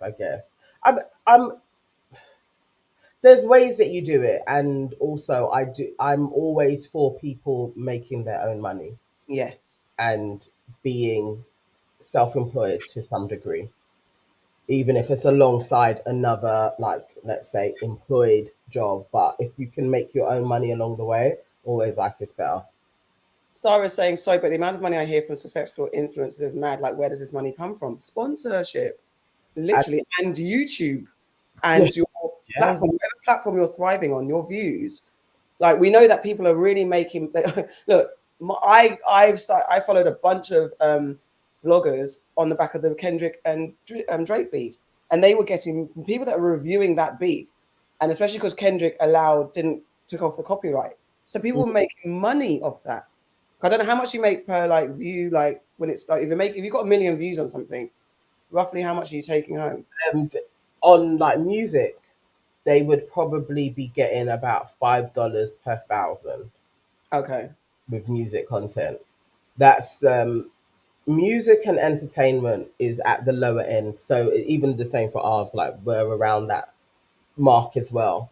And then when you're doing technology reviews and business content, you can be going up to like $50 per 1,000 streams. Like it's so yeah, there are some people on YouTube making crazy amounts of money, and that's just YouTube AdSense. Then you have your sponsors, Yeah. you'll have your talking engagements. When you're doing well, you can do well. You can But do. it is a level of work as well. Like, It's not, and that's the part. And I think it's like everything. So I think, where, as I was saying, like kids might start saying, I want to be an influencer, but what goes into it? Because all of them now, they're all on social media doing all the things that they think that's going to make them famous, but it's not necessarily like anything. We've got actors out there that are still not making it. They're doing show reel after show reel after show reel, audition after audition. They're not making it. yeah, it's exactly that. It's a hard one. It's a hard. I mean, like the days of like Patricia Bright Mm-hmm. did very, very well. It's hard to get to her level again because there's so many people trying to do the same thing. But you definitely can make a living. Like you could do as well as you would in most medium types of jobs. Yeah. You can create a community. So we were talking about Melissa the other day, Melissa Wardrobe. Mel made me do it. Takes all my money, and it's I did not know she was that influential. Yeah, yeah. But yeah, no, Sade was the one that told me about her, and I literally did go on her page, and I was like, "Are you being serious? Like this girl?" But it's just because of her plainness. But obviously, I'm not her audience, so the people that I would probably be influenced by, yeah, they're like our age, and they are definitely way more unique in their styling. But that's always going to catch my eye. So I think, and I love them for that, like just standing out and just doing things. There's things for everybody. But that's what this is what the social media world has brought, because there were the mainstream gatekeepers that said that if you looked a certain way, sounded a certain way, you're not going to make it. So where Hollywood is, though it's Hollywood, there's always going to be a version of Hollywood. Hollywood's crumbling, it's imploding on itself because all its kind of guidelines and rules, everything's changing, and everyone's trying to play catch up. This internet space frees that up where you can find your tribe, and then literally like, this is my people, these people represent me, and this is why Aunties exist, why other platforms where we just speak to the people that understand and are looking for something that relates to them. So that's where the internet is winning. Yes, yeah, it changes everything, isn't it? It definitely opened everything up. And this too will have its moment. Like, doing the talk today with Farrah, and it's like a group of kids and they're doing a podcast all together. So we're talking about like the podcasting space. And the majority of podcasts, literally it's like 90% of podcasts only do 4 episodes. Exactly. So people can be like, oh, I'm doing a podcast. As soon as they start and nobody listens, they usually stop. Exactly. And it's the staying power. So you're going to have a boom, and then you're going to have the staying power where people are like, oh yeah, I tried to be an influencer. Hard work. You don't make any money for years. And then the others that stick with it, that will become their career. Yeah. It will literally be exactly the same as presenting. When we all wanted to be presenters. Yeah. There was only like 5 jobs. Yeah.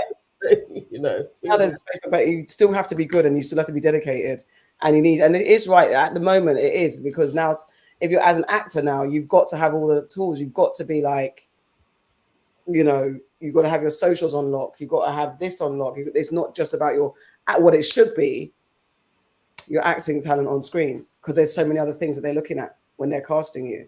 This is it. There's a guy on socials, has millions of followers, all he does is make jacket potatoes. And that's the problem here.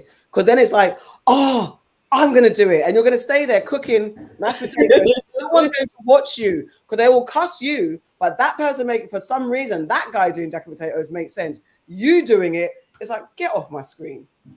It's just the weirdest thing. I stumbled across, there's some people that like watching sponges being squidged, and the bubbles, the different types of bubbles that you get from different detergents, and they were live for ages. And I was like, this is wild. But they had almost 1 million followers on TikTok. It's like, why are people watching somebody squeeze sponges? But But then that's where OnlyFans comes in as well. Because in my mind, I'm like, I can just show my toes and my bunions, and maybe someone will pay me money. Honestly, and it's just taking that leap of faith to do it. Feet stuff.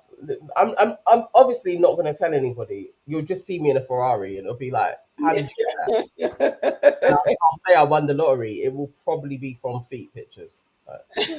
The free stuff. I mean, we thought we were going to be getting free stuff all the time. It takes a while. I don't watch Pop the Balloon. I think Sade does sometimes. Do you? Yeah. Yeah, I see it. If it comes on, we will watch it in the house. Like that can be on for ages. But I mean, even who would have thought that concept would turn into such a money spinner for her? Exactly. And now it's being replicated all around the world. Exactly. I thought it. Share. What's your problem? Let's share our ASMR faves. You share yours first. I love what? No, come on, stop it now. I'm gonna throw up. There's nothing I watch. There's nothing I watch that's like no. My weakest thing is watching people eat, Body Gang. I love it. What mukbang? Mukbang. So what is that? Somebody said that to me the other day, and I was like, "What is a mukbang?" Because it sounds it's watching people eat food, but I think I don't know if it's specifically East Asian, but let's see, mukbang. Any food or a lot of food. Hold on, let me find one. 1.4 million views. Yeah. This is wild. And you're here up.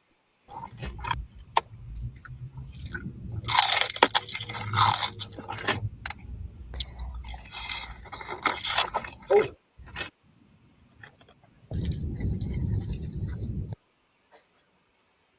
So she's just eating those viral Buldak spicy carbonara noodles, but I added an egg, and I also added dumplings, and I added rice cake. But this is the thing. Like, I don't understand. Why are people watching people eat? Look, soft talking. My friends laughed when I told them I want. Sorry, ads. This is wild. This is wild. I don't understand it. And it's soft sounds. She ain't gonna eat all of that, is she? It's a sound. I actually can't. I actually cannot. This is gross. Oh my god. Oh no, I can't. No. Who wants to listen to somebody crunching? Body. I hate food noises like that. Like, stop. I hate it. No, that is wild. That is wild to watch that. But that's like all of that, like spot popping. No, don't. I can't do that, and I don't want to talk. No one talk about it. I don't want to hear it. Don't describe it. I can do it on my child or a close personal, but I cannot watch it. I don't want to hear it. I don't want to know. Don't talk about it ever. It makes my mouth water. Makes me feel sick. I hate it. I don't have anything I watch that's weird, like AMSSR. An on-off model just retired from the platform after making what's on-off? An OnlyFans just retired from the platform after making 65 million. Amazing. There was a black girl who ate a whole deep fried alligator. Now I need to see that. Actually, that is gross. Deep fried alligator. Don't be stupid. That is wild. Is this the girl? Eating fried alligator for the first time.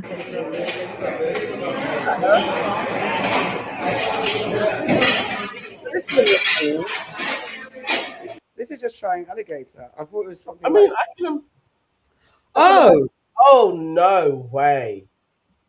Oh no. Tosh Point. She hasn't got that many subscribers. Like fall off the bone, tender. Like this little leg didn't make it, honey. It didn't make it. Oh my, oh, there's some meat. There's some meat on that. Thought you was going somewhere. If you're watching with us, there's always going to be a moment where we're going to watch some Theater nonsense. or something? Okay. This is wild. Look at the alligator with the flipping thing in its mouth. Sometimes you're in a situation where not everybody can handle that kind of information, and it's best to just keep it, keep it to myself. Oh no. Who suggested this? Was this Cher? Was it Cher that did this? No, it's Barty. He says he likes watching people eat. El Cid is vexed. Sorry. I know. What is that? A tennis ball? No, it was a lemon, not a. It wasn't alligator. Why was the alligator having? You know, out the comments. That is ridiculous. That is absolutely. What other things? I'm not doing. I will never do sports. So not. Is there any other AMS SMR? I don't even know what the acronym is. It's the wrong version. The only thing I can watch is it was a gardener guy, and he would like clean up people's places, and it's the spraying, the power spray. Yes, that I can watch for time. I can watch power spraying. Yeah, I don't know why I can watch power spraying a lot, but I can scroll through to the point where I last watched him. Like literally, I'm scrolling, and I could do that. Watching him clean people's porches. Like I love watching that, but that's about it. I think cleaning things I can do. I can watch cleaning, but not nastiness, but just cleaning. Yes, and the carpet cleaning, I can watch that. Just all of those bits and pieces. Yeah, this could be satisfying. I'm not showing anymore, am I? No. Guys, you got a weird though. Like this, this is nice. I can watch this. Yes, this stuff. This is fascinating. And it's got to be this fast as well. Yeah. And then done, and then I can move on to the next one. And yeah, I don't know why I find this so. No, I can get with this, and I like the people that do sand art. Okay, like sand art. Little Rock says we all need to go and read a book. But this is good. This is fascinating. Things like this I can watch, not particularly this one. Oh God, for adverts. Oh, like the crafty stuff. Yeah, craft stuff. Yeah. And I like watching cakes. If that, but I don't think that's AMSS and Mama. This is not a great one, but I could watch this and faster, please. But not her. I like it with a rake or something. No, she's boring. But anyway. Yes. Don't ASMR Shay. I'm not ASMR Shay. I'm trying to. What do you mean, Sonia Ball? What's a cow hoof, doctor? Cow. Okay. Cow hoof doctor. Let me see. I can't, guys. Oh yes, cleaning a pool. No! I do like those ones. No! Oh my God! Okay, no, I've seen this. You have to see it. I'm showing my screen and I'm closing my eyes. Hold on, wait. I gotta close my eyes. Share. What is that? What is happening? Hang on, don't people eat this stuff? I don't eat cow foot. What is happening? What is coming out of? Oh, is that pus? Ah! Is that worms? I don't know. I don't want to click on it. See how you people keep on doing cow foot soup? I'm never. Look at what you're putting in your body. I can't look at the one where it's spraying. That's illness. I'm going. That is gross. But sometimes I need to watch things like this so that I don't eat meat. Because I need to see. I need to see the disgustingness, and then it kind of like will end the meat journey for me for a little bit, for at least a few months. What's boyfriend ASMR, please? Cher says it looks like my foot before I cream it. That's disgusting. And autopsy is my fave. You guys are all really sick. What's happening? What is boyfriend ASMR? I'm seeing I'm anime. scared because it's Cher that is suggesting it, so I'm scared. But go on, put it in. Let's see. No, I'm seeing it's like, okay, hold on. Tell me something, Cher, because all I'm seeing is anime. Cher. What am I looking at? Boyfriend ASMR. What is this? I'm just seeing anime. Look, okay, let's go. This is boyfriend ASMR. What is this? The first thing wow. Nothing. You have like, it's pro technique. You have pro technique. What? What the hell is this? What's happening? I still don't know how you came up with these. Oh my god, it's Yeah, literally pretending you're in a relationship. Kind of symbols It and says- things. Sorry, hold on. What is it, like a boy? So what? Yeah. A guy talking? Cher, it says, after surprising you by taking you to pick out a pumpkin, it's Halloween night and we're going to carve it up. I dozed off on your couch for a bit. I guess the drive took a bit out of me. While I was sleeping, you drew out your own design on the pumpkin. And I have to admit, it's definitely on the spooky side. While we're carving it, you start acting and feeling strange. And once you realize that it's a full moon and it's Halloween night, you confess something I've never known about you. And from there, the night takes a very interesting turn. This sounds like loneliness. You're absolutely Cher said, wait, let me almost, find the video title. almost like hypnotizing. What the hell is this? You're welcome. I don't know. I guess I've seen your eyes 1,000 times, but I've never really. Hello, everyone. It's me, Hank, here yet again with another video, which I hope you enjoy. Oh, Now, I know I mentioned this before. Your phone is dead. You planned ahead. so you just have this on in the background as you're going through life. And this one is while I'm out checking fences, I see your car and finally spot you hiding behind a tree. I ask you what you're doing here, and you give me a somewhat suspicious story. The sun is going down and it's going to get cold. You're already freezing, so obviously I'm bringing you back with me to the house. After talking and a couple of drinks, I get the truth and more. Nah, bruv, this is why. People are really lonely. This is crazy. You know that there's women that have fallen in love with this person. Yes, sir.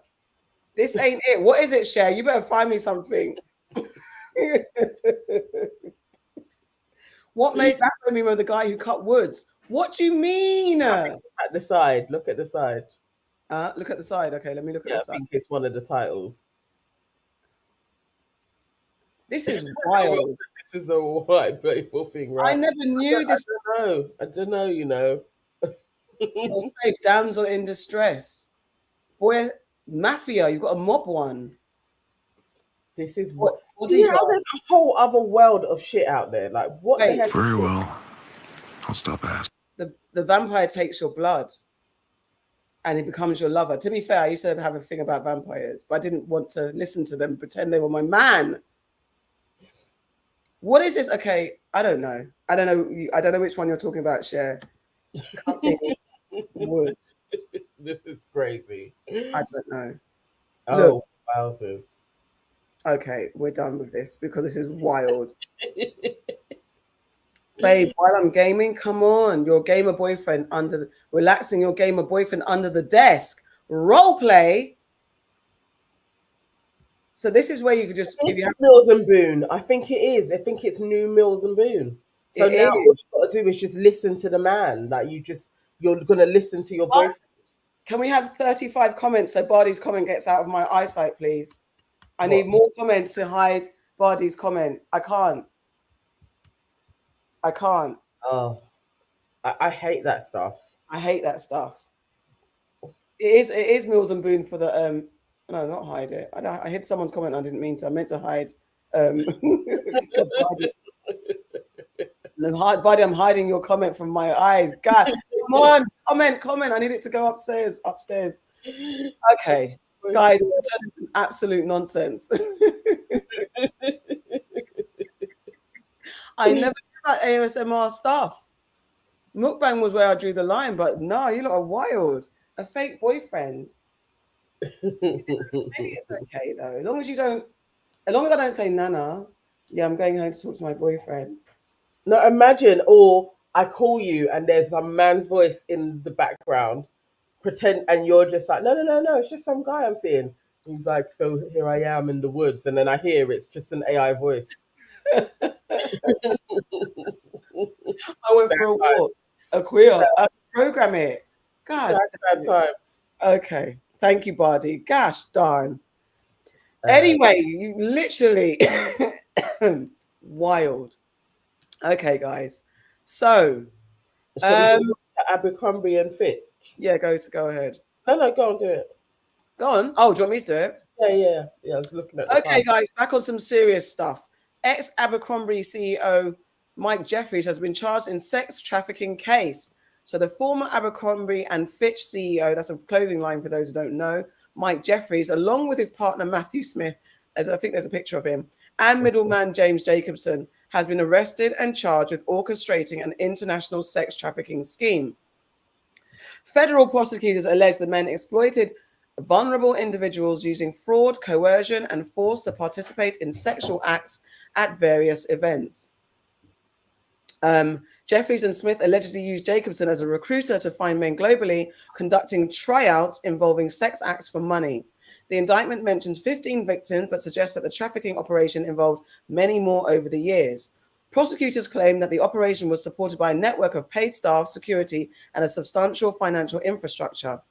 Jeffries was released on a $10 million bond after a court appearance, while Smith was detained and Jacobson released on a $500,000 bond. The FBI began investigating following a BBC report which exposed allegations of sexual exploitation linked to events organized by Jeffries. Abercrombie and Fitch, now distancing itself, has opened an independent investigation and denies any knowledge of Jeffries' alleged actions during his tenure as CEO. This man looks wild. It's really like, look at his face. So I think that is like filler, lips done, but he looks crazed and deranged. Like and when you go through can you remember? Like I remember first going into an Abercrombie and Fitch in blue water and it being super dark and not understanding. Like there was always men that were, as you went in, that were kind of like folding stuff, or they were there to greet. Yeah, that was Abercrombie and Fitch. Oh, because I thought it was dodgy as hell. Like when it popped up for me, I was like, "This is so." I'm not surprised. I never understood the shop. Why am I shopping in a dark space? And why is it like model-esque men are standing at the beginning, like being like, "Hi, welcome," and letting you like it was weird. I didn't think it was weird. I thought it was very American. I just thought, that hi, have a nice day. I felt like, because it's such an American thing, because it's Abercrombie that's similar to, what's the other one that's like that? Hollister. That's it. I wouldn't be surprised if they're up to shit as well. Oh, allegedly. Why are you shopping in a dark environment? Like it actually doesn't make any sense. It doesn't make any sense.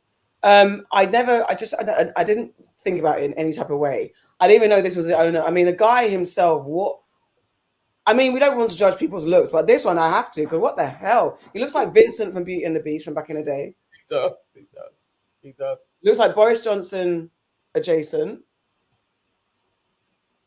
Damn, what wild face that he has. But what they were up to for so many years, it is Diddy-esque. It is like but again, if the walls are coming, but the thing is, all of this, because I think I was speaking to a friend, my friend was like, this is nonsense, because my friend he's a bit more kind of black and white about things, a bit more, and he was like, look, in this instance, this is his opinion, that there are probably less victims of this than is being reported, because usually in these things, people know that they're dealing with prostitutes, or they know that they're dealing with escorts. So he was leaning towards, this is the nonsense. What the bigger story is the system in the whole industry, the infrastructure that allows this to happen. So this person, Mike Jeffries, can go to jail, sure, but what does it stop?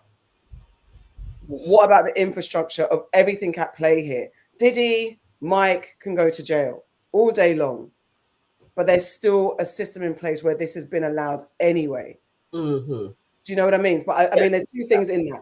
The victim, because I was like, I'm not even comfortable to even explore that in that way, because yes, I understand people can be paid, prostitutes paid for, and know what they're going into, but there's always manipulation, coercion, and there's drugs involved in this situation. There was force, physical force alleged in this situation. So it's not like straightforward transaction. I'm a prostitute, I'm here to do you, you're going to pay me. No drugs, no violence, no nothing. It's a transaction. That's all well and good, because I don't frown on prostitution as long as everyone's consenting in that way and understand. When it starts to get murky, where you're using drugs and when you're using violence, manipulation, and threat, because he said it was threatening the models to make them feel like they had no other choice. I know some people don't like that. They don't believe in that, because it's like, you know what you're getting into. So how can you then turn around and play victim? That's a conversation to have. And it's like they don't, when it's your livelihood and you truly believe that there is no other way for you to make it in this world other than to comply with what these people are saying. It's like he's the CEO. There's one thing that he's even picked you, that he thinks that you could be of use in some way, and you always think it's just this one hurdle, and then I'm gonna be there. Then I'm gonna be the star. Then I'm gonna be like as big as like a Calvin Klein model. Yeah. Then I'm gonna not need these guys anymore. Yeah. But you always think you're one step away. It's like it's really easy when you haven't been selected by somebody that is deemed powerful to say, yeah, but all you'd have to do is say no. And there are some people that even with that opportunity will say no. But there are others that won't. And they are still victims. Like they still like, you know, he was doing shit. And it's probably lots of people all around the world who were thinking, I can change my whole life if all I've got to do is this one thing with this dude. And then it's another thing, and it's another thing, and it's another. It never ends there. Yeah, and it's like even people are, you're a prostitute, so you deserve to get beaten up or raped or assaulted because you're a prostitute. You can enter into a transaction, know what it is, and need to come out on the other side alive or unbeaten or unassaulted. Yes, that doesn't then take away. It's like everything. Again, it goes back to the Chris Cabba situation. Do what you're doing, but don't follow the law. It doesn't mean you have a different type of justice. Follow the law. Yes, exactly that. But do you remember? I'm glad overall that this one is being dealt with. I guess the more they take out these people and sift through it in different ways, the better.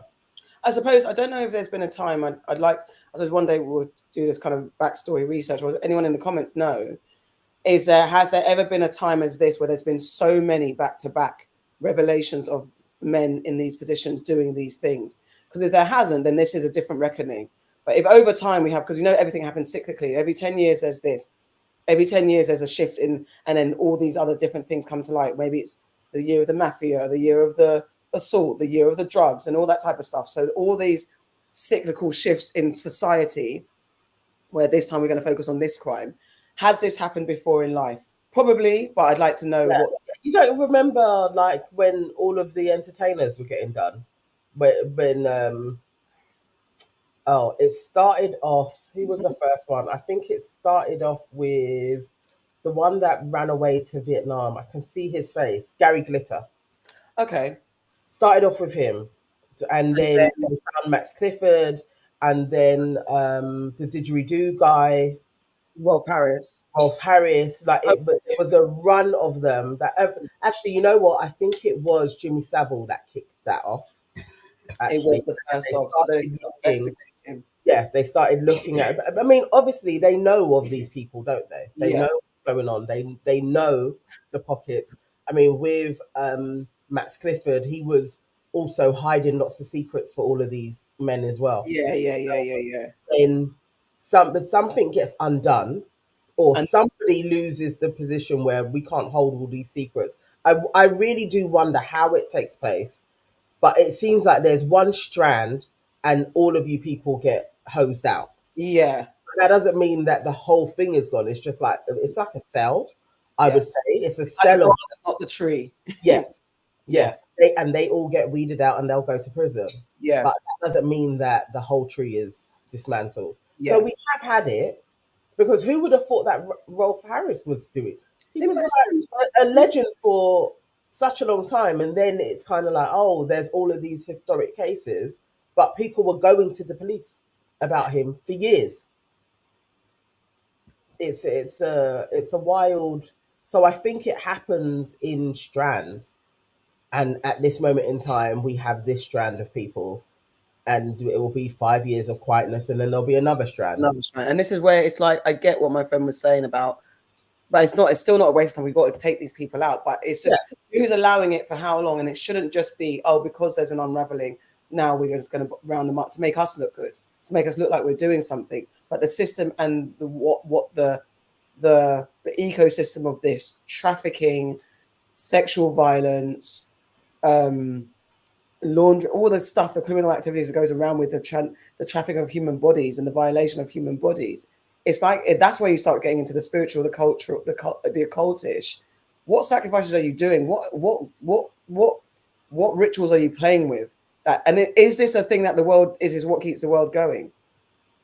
Is it something that whatever who the powers that be have done, whatever but if you believe in that space, do we go there and think like, are we pawns for keeping the world spinning, the world that we exist in today? I mean, in some ways, maybe there is something to it in regards to power and how you hold on to it and what you do in order to hold on to it. There's definitely different. I don't think it's just sex.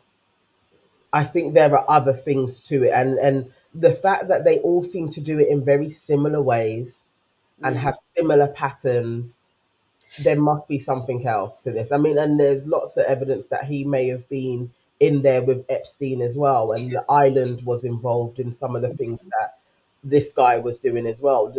Isn't Diddy on that list that went with Epstein too? It's like they're all kind of doing similar things. So unless one of them truly does spill it, all we can do is speculate.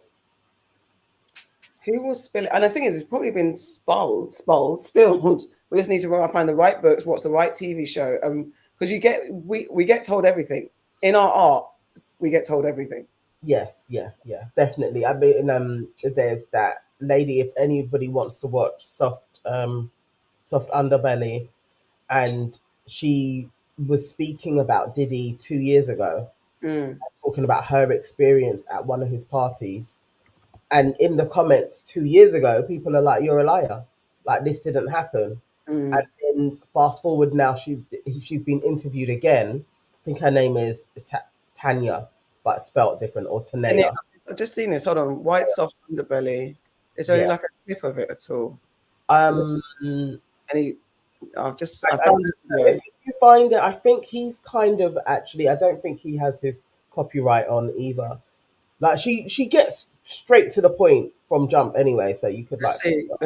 Okay, let me see if I can play a little bit of this. Present, share screen. My night at P. Diddy's Free Call. Algorithms and financial incentives dictate the information we see. It's easy for important stories to slip through the cracks. This is powerful because it can heavily influence and divide public. That I met through a friend. Right. And you were doing this interview and you mentioned something about.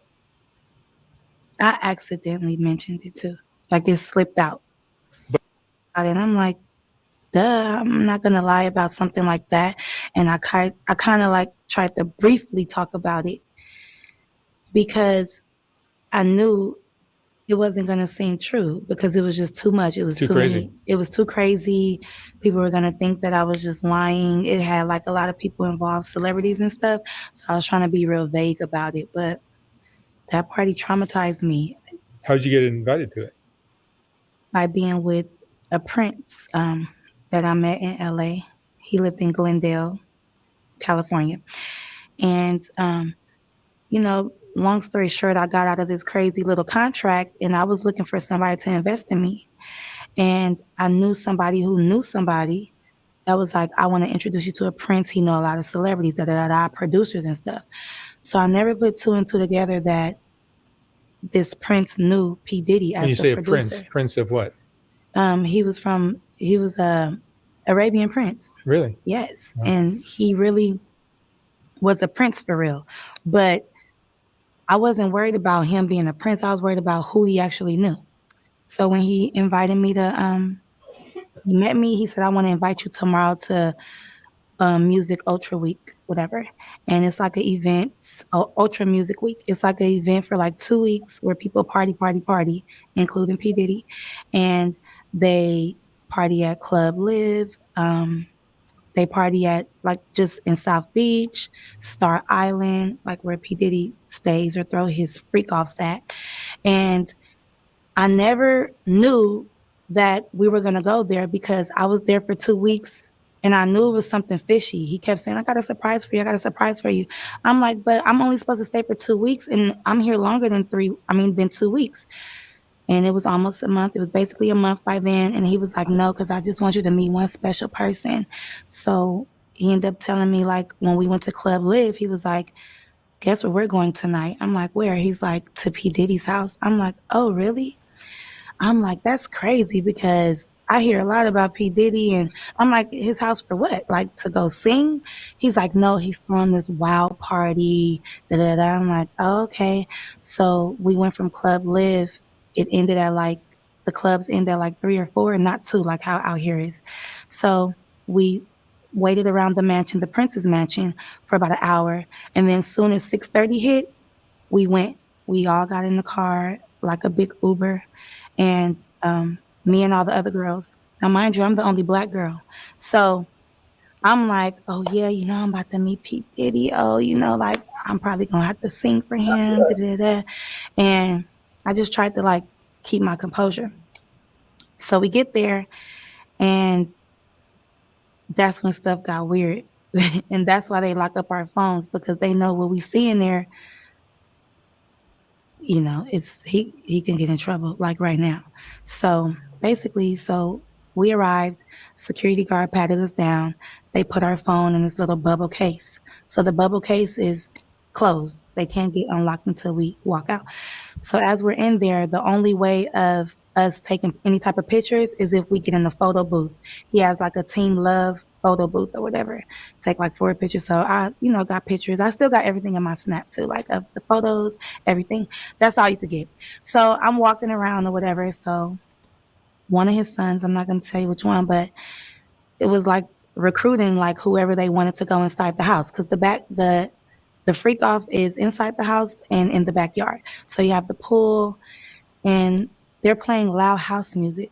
Like, Mark, the house music, it makes you feel kind of woozy, first of all, because it's like a rave or something. Dun, dun, dun, dun, and it's real loud. So you can't really see nothing, but you're seeing everybody like walking around drunk, hopping around. It's still 7 a.m. So the sun is like coming up and people are walking around naked, period. Let's get into it. They're walking around naked already. And they're in the pool skinny dipping. And they're drinking mimosas in the pool, but then it's like a waitress walking around giving people drinks, just passing people drinks, and people are just taking them. Me, I don't drink like that, but I'm like an occasional drinker. Like I'll drink if we're partying or whatever, just for that occasion. So, because people are going to keep saying, drink, drink, drink. But I didn't take a drink yet.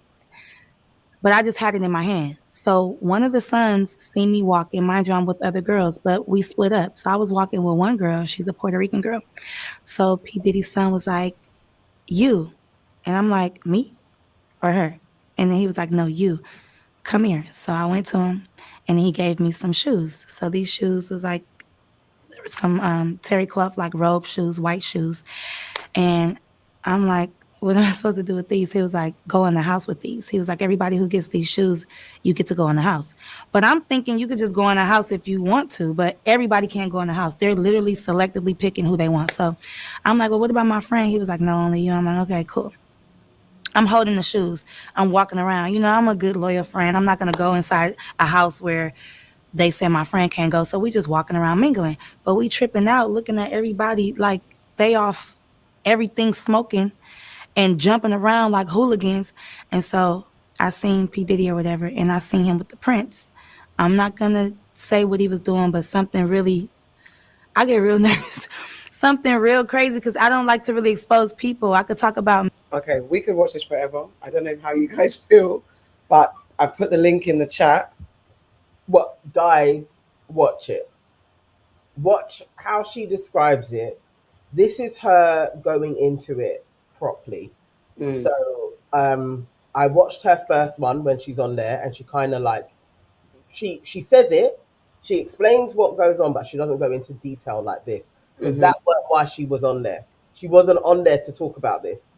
So it's like, as she explains more, it's very similar to what a lot of people have said in their lawsuits. And how she manages, she basically escapes the house, and she it's been a couple of times she's almost been trafficked. So she, with soft underbelly, he's asking you lots of questions like, why do you think it would be you? Why have you been targeted by these people? She doesn't know, but she is a singer. By all accounts, she is very talented. And she had a couple of tunes when she was younger. But definitely watch all of it because she describes so much. And yeah, there's lots of, she doesn't say any names, and maybe one day she will. But she says there was lots of celebrities at that party that she was at as well. And there's been another lawsuit that kind of corroborates maybe that same party. They talk about a prince. If he's real or not, who knows? But yeah, and also his son being there. And in the comments, loads of people are saying that it's definitely Christian. But who knows? Allegedly, who knows? But Bardi's asking, I need to know something, guys, in the chat. Would anyone attend any of the Diddy's parties if you were invited?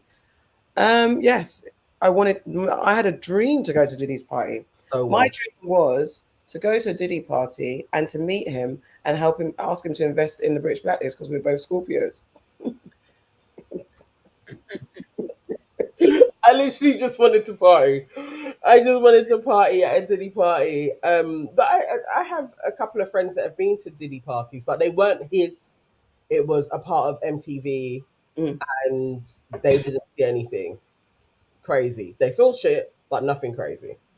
So Else is saying, I don't need to be close to celebrity Bardi gang. But for me, it would have been yes, because I'm a fan of Diddy, and I can't say was because I still haven't excommunicated. So I have to say I have been I'm not a fan anymore because I don't like what he's done.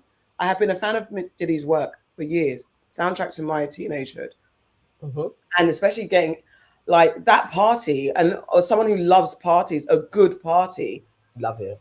That's the thing, and knowing that my faves will be all in the room, I guess it's like. Maybe I'm being defensive, but it's not like to say, oh my God, star fucking. But it is like these are in a room full, when especially you have that warped view that they're all friends. So you think that like at the time, TLC, Mary J. Blige, Diddy, Nas, Wu-Tang, Mobb Deep, all you think they're all going to be in the same room at the same time at this one magical party. That's how your mind, and I'm like, I'm going to hear the best music I've ever heard in my whole entire life. That is what was the appeal. And I'm like, I'm going to be around black folks having the bestest time. And yeah, I wanted to be at Diddy party 100. Yeah. Not the freak off. But that was pretty much, the party that my friend went to after an MTV Europe. I think it was a VMA or something. Everybody was there. Mary J. Blige was there. Yeah. Whitney Houston was there. Whitehead was there. Like, it was a big party. And as she describes it, there was beds in the party, but nothing crazy was taking place. People just partied. After the party, I think it was like 4 o'clock. I was asking her so much detail. I was like, did you get invited somewhere? Da, da, da. She was like, there was lots of drinks going around.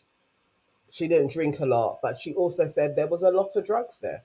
But that was standard. You went to certain parties and there would be coke being floated about. Like, that's...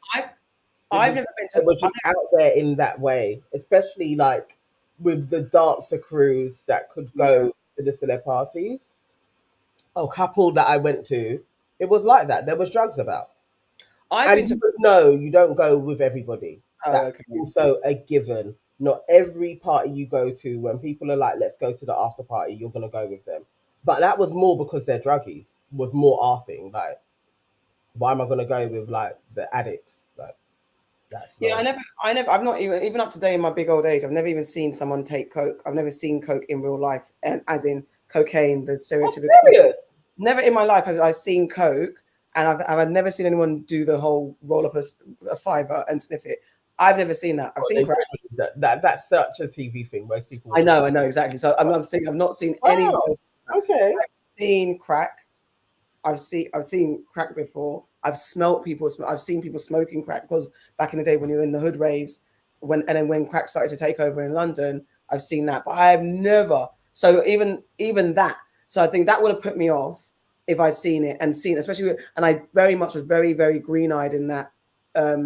Even having seen black people doing coke in the traditional kind of snorting it way, not seen that, or I didn't know it. Our thing was like weed. You must have in a toilet. Maybe you didn't notice them. No, I didn't notice. Like it could probably, because I've been raving. Standard raves. I never saw it. There was girls doing. I can think of like even twice as nice. There was people in the toilets doing probably, but I never because also I very much didn't associate coke taking in that way with black people. It was that green that it's like I wouldn't even have noticed it. I would have just thought you're blowing your nose, even if they were doing something. You're blowing your nose. I had my stereotypes of what drugs we do and what drugs they do. Yeah. Like white, brown, that's the white people. Crack, weed, ease, and them things there. That's black. That could be more multicultural. So I would have gone to, I would have gone to those parties.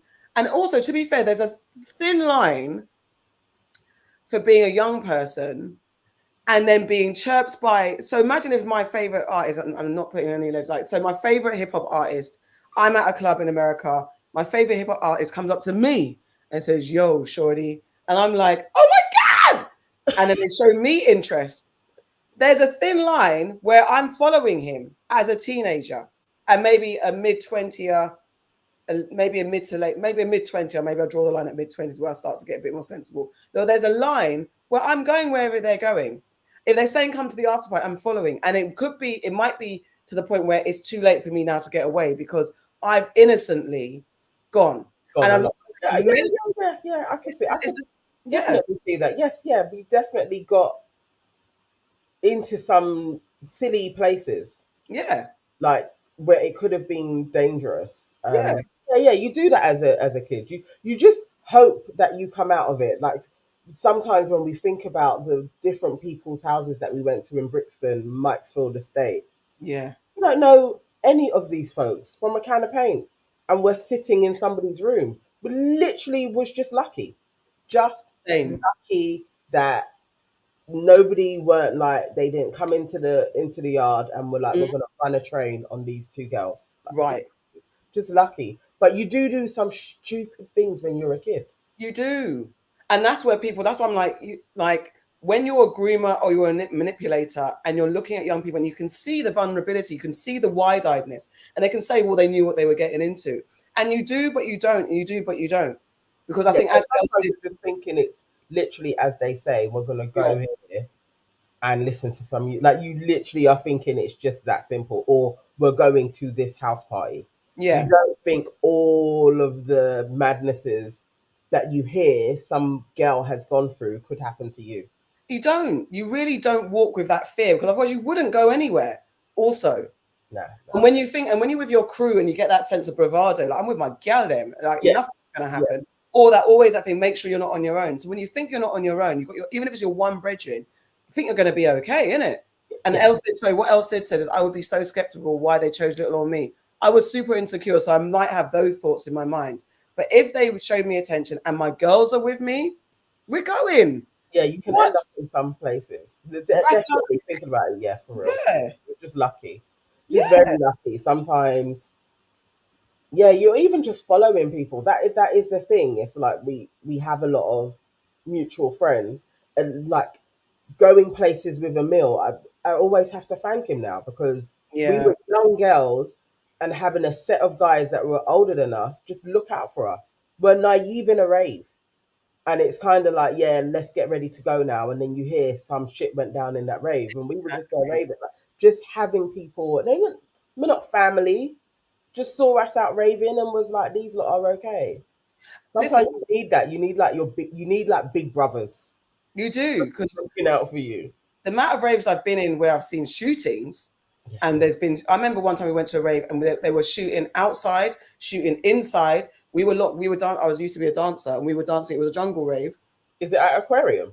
No, it wasn't Aquarium. It was I can't remember. I can't remember if it was out of London or it was a London one. But all I know is that we were shut in our room and people were banging on the door. Let us in. We were like, no, we're not opening the door to nobody.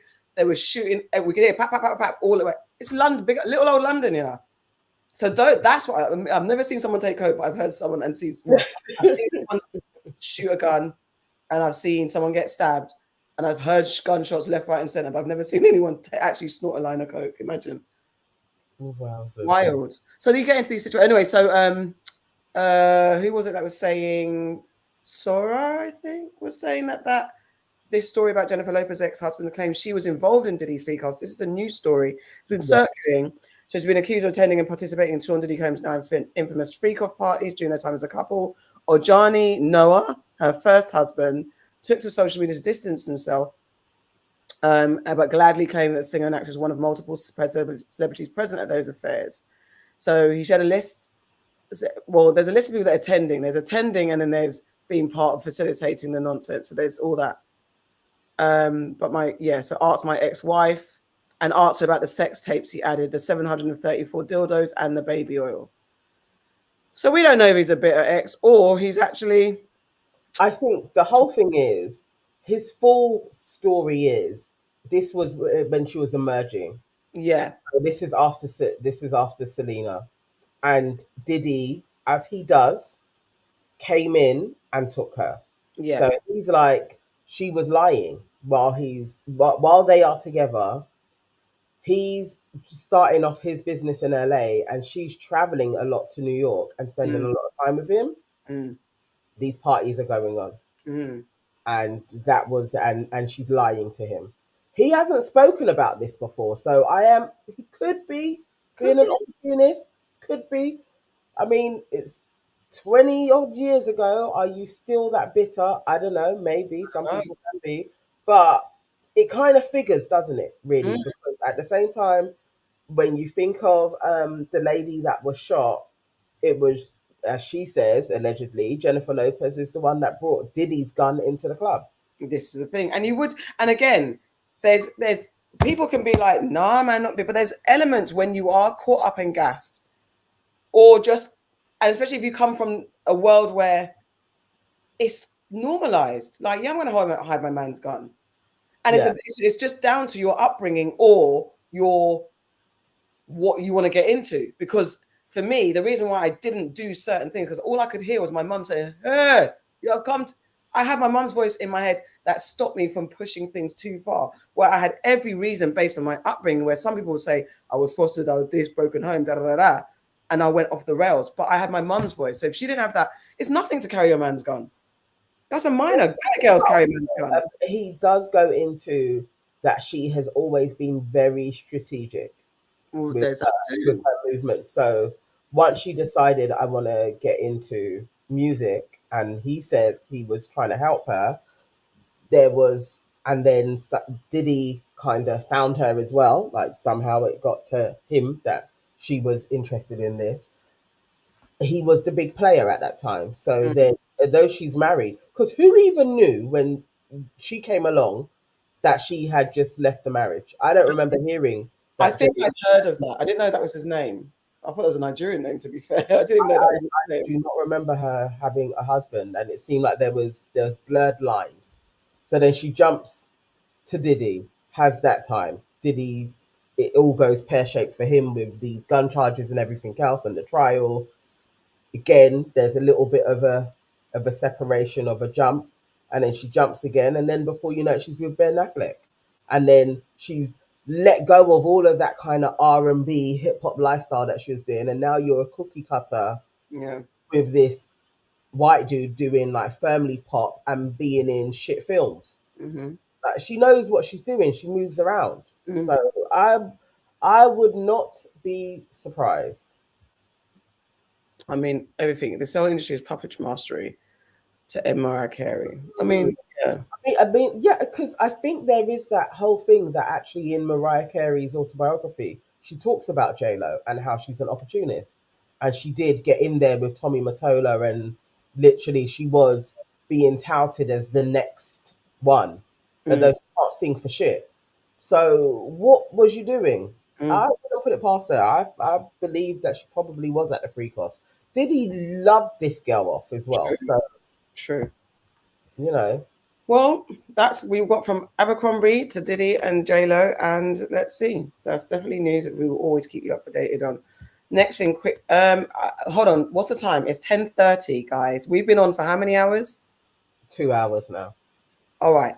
Well, this is an important story. It's not too bad. Okay. I mean, it's not. I'm saying it's not too bad that we've been on for 2 hours. News and nonsense. Zimbabwe is going to compensate white farmers who lost land sieges 20 years ago. How do we feel? They are actually doing that. Bruv, they're doing it. Hold on, let me get the picture. Why you gonna do it? Oh, there you go. Keep on going. Go on then, I'll read.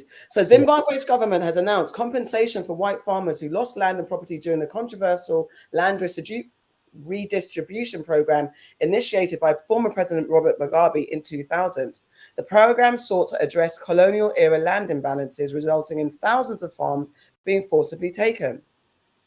Finance Minister Mthuli Ncube confirmed that 441 local and 94 foreign applications for compensation have been approved. Payments to local farmers amount to $351.6 million for infrastructure, while foreign farmers will receive $196.6 million for both land and infrastructure. Only 1%, $3.5 million of the amount owed to local farmers will be in cash. The rest will be paid through government bonds. Foreign farmers will initially receive $20 million to be shared among them. The land redistribution led to the displacement of about 4,000 white farmers, impacting Zimbabwe's food production and economy.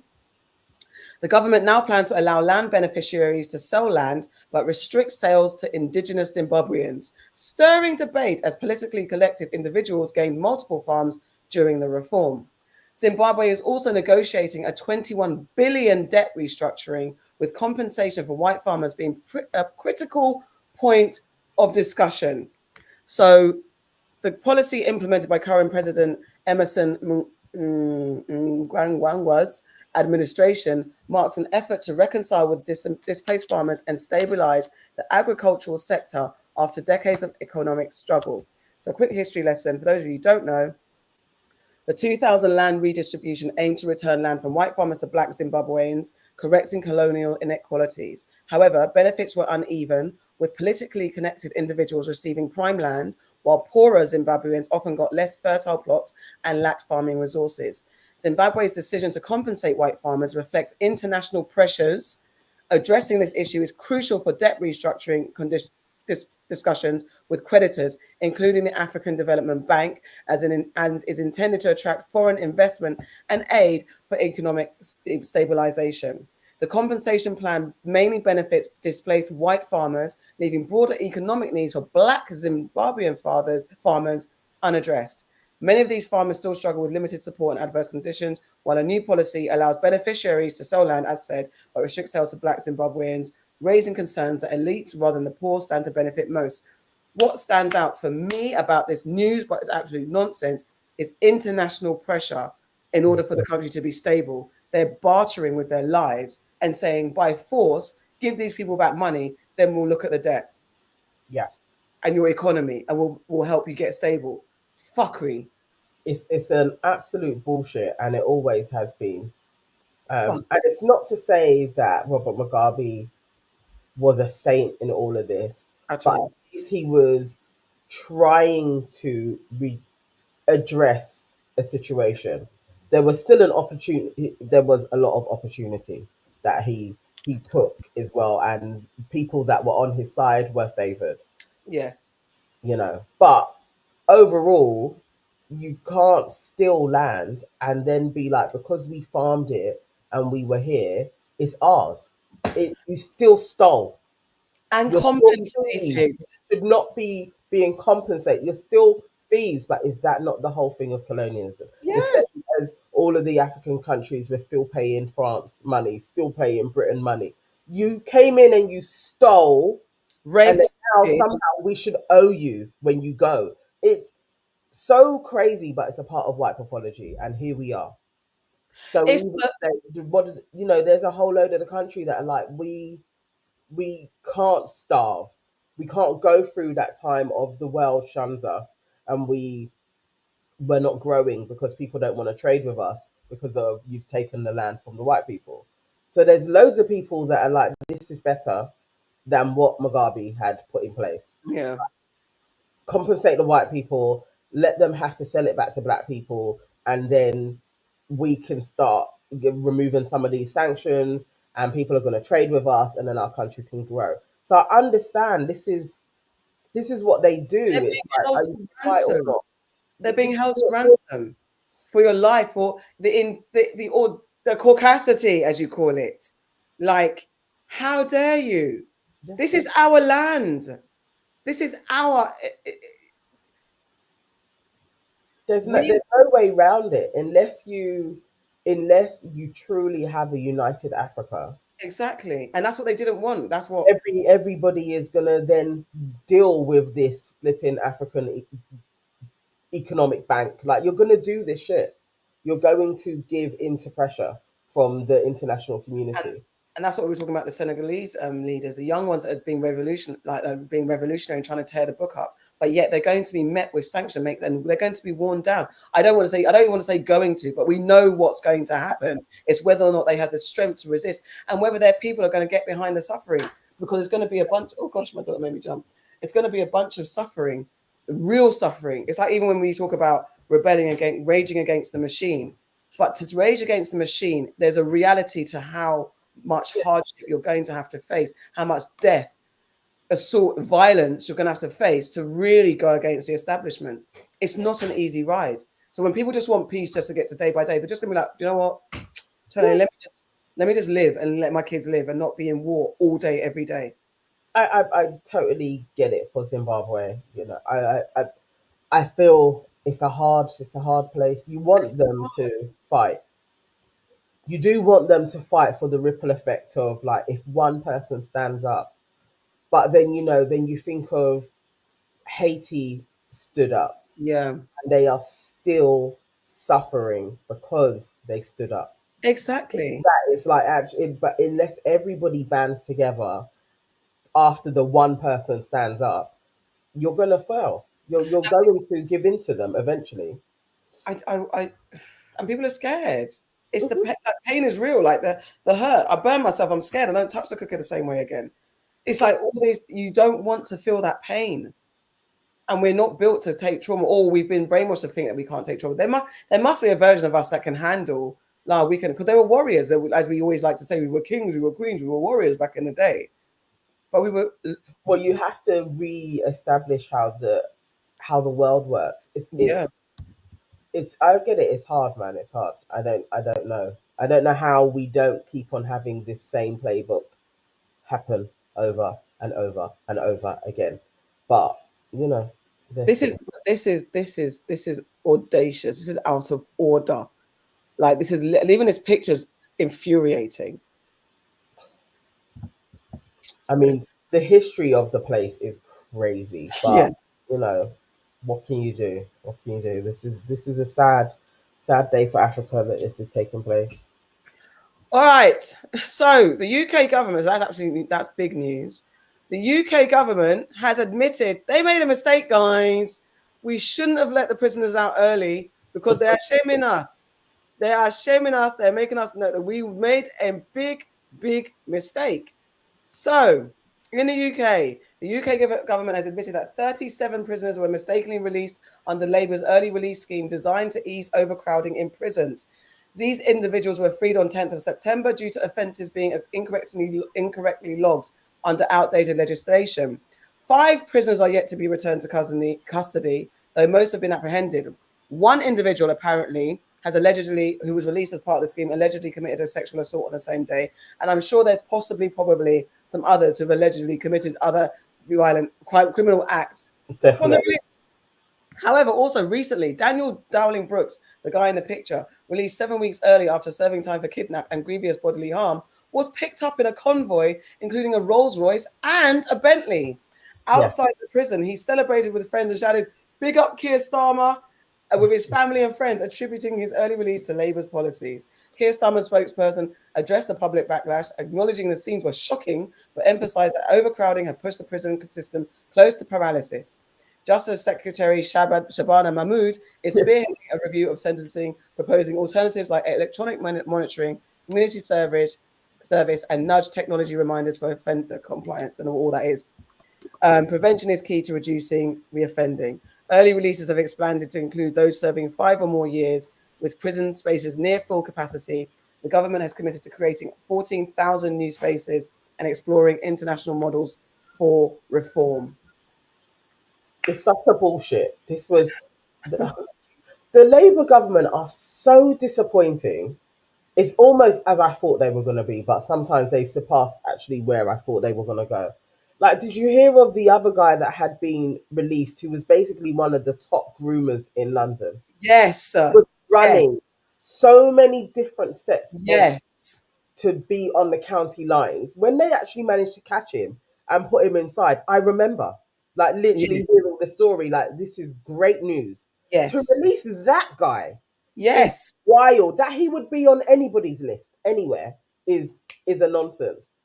But it was silly, the sheer amount of people that they were releasing. It's like, of course, you can buy your place. Like, there were so many numbers. It's like, of course you could just buy off a warden any which way to get out of there. It was a stupid idea.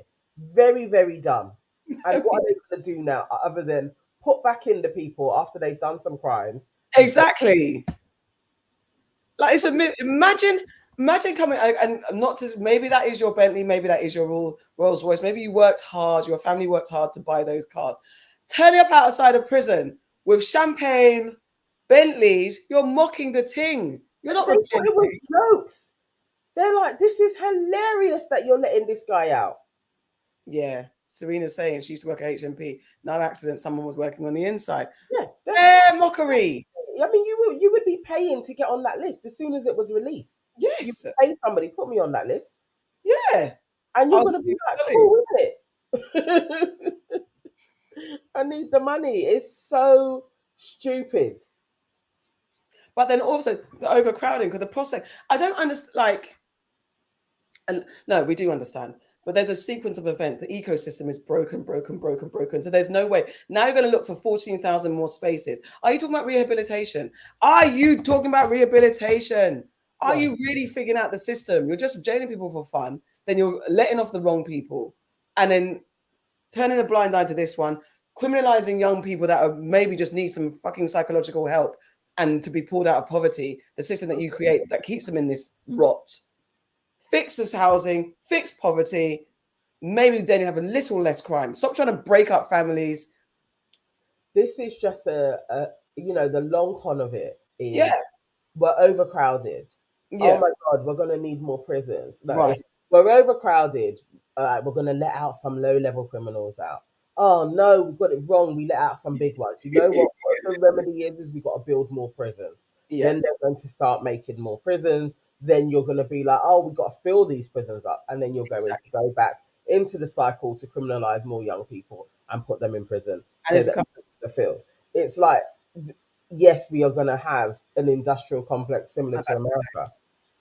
That's literally they will do that. They will, instead of before, so they had a little run of selling prisons that were in big cities and making them into houses. You're just going to put them on the outskirts now, and you're going to build massive prisons. Yeah, people are going to be in those big blocks and just shunned out somewhere.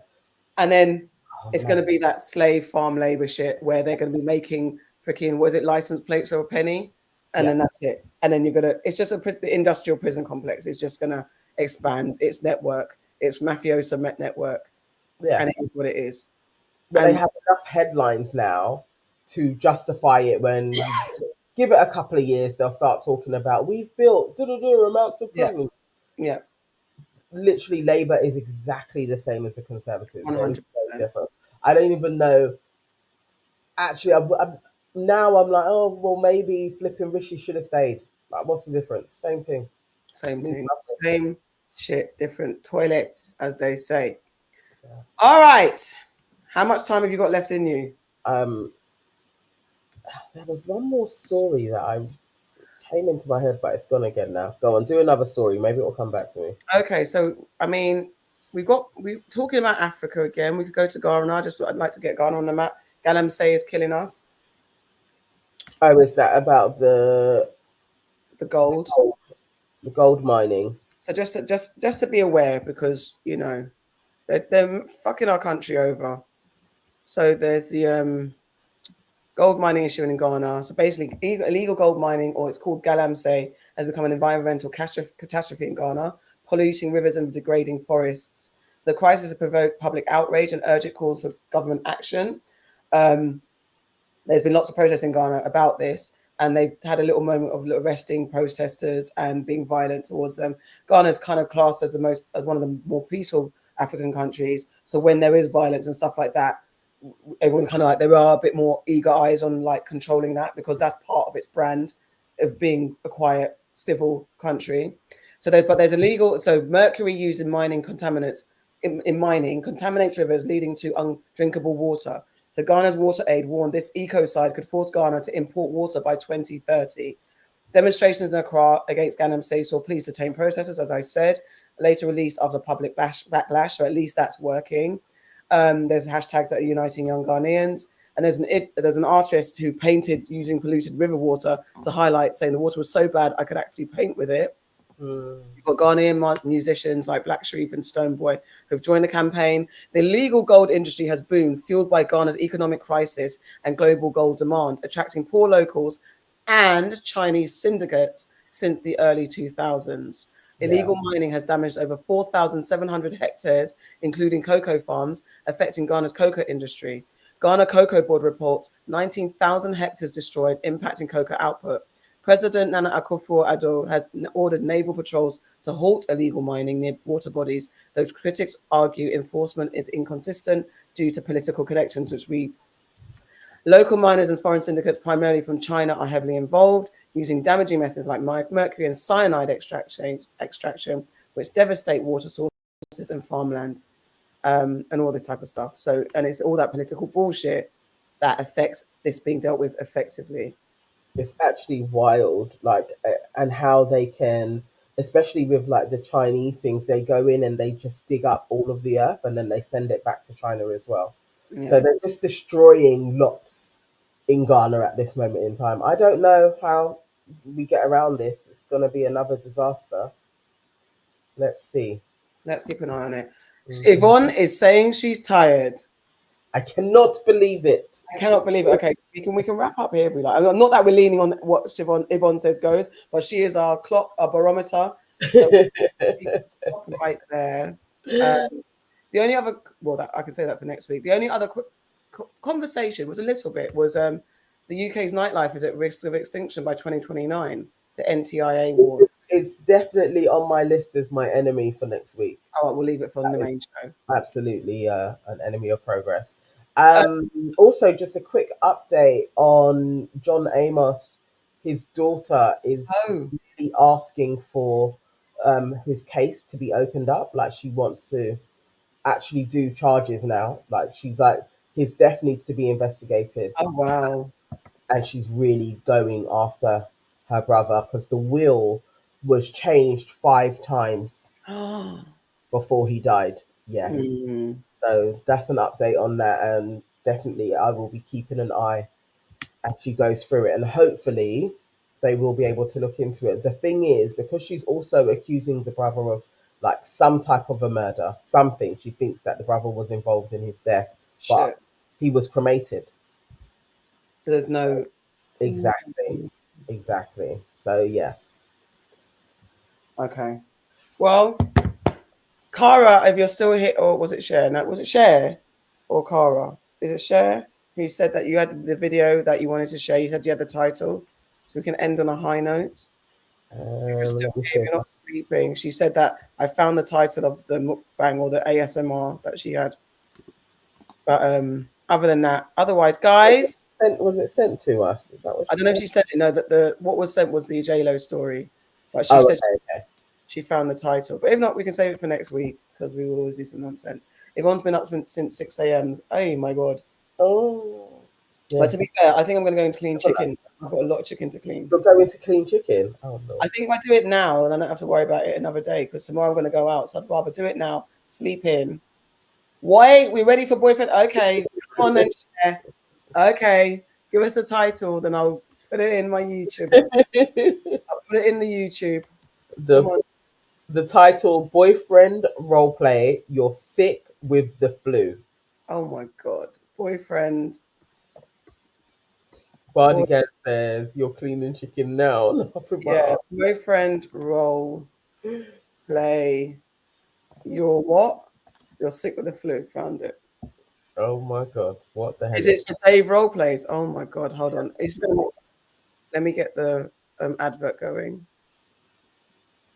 Oh my gosh, you guys are going to annoy me. This is going to annoy me. I can feel it. I can feel it in my bones.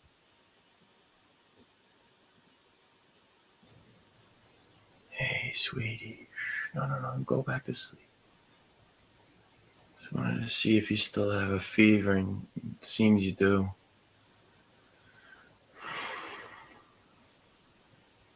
Hey,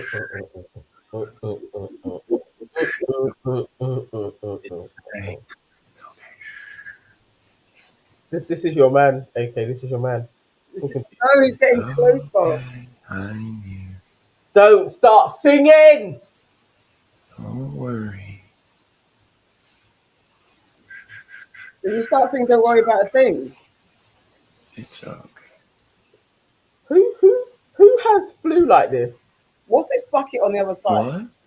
What?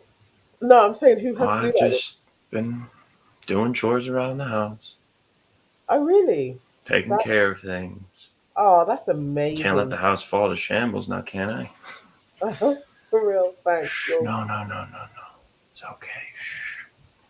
Don't try and talk. No. Quiet. It's okay. Can you pass me the water? Water? Please? We will go on another date. It's okay. Hold on, let me get you some water, okay? Look. See? Come here. Thank you, Johnny. Come on, drink up. Thanks. Drink the water. Oh. I know. You don't want to get anything, but you need to stay hydrated. You have one nasty bug. Oh. You're such a good boyfriend. It's okay. It's okay. What's that rubbish? I'm here. I'm here to take care of you, sweetie. Okay? Thank you. It's okay. You're the best. It's okay. I know. Hold on. No, wait. Hold on. Everybody put your stuff down. Relax. Hold on.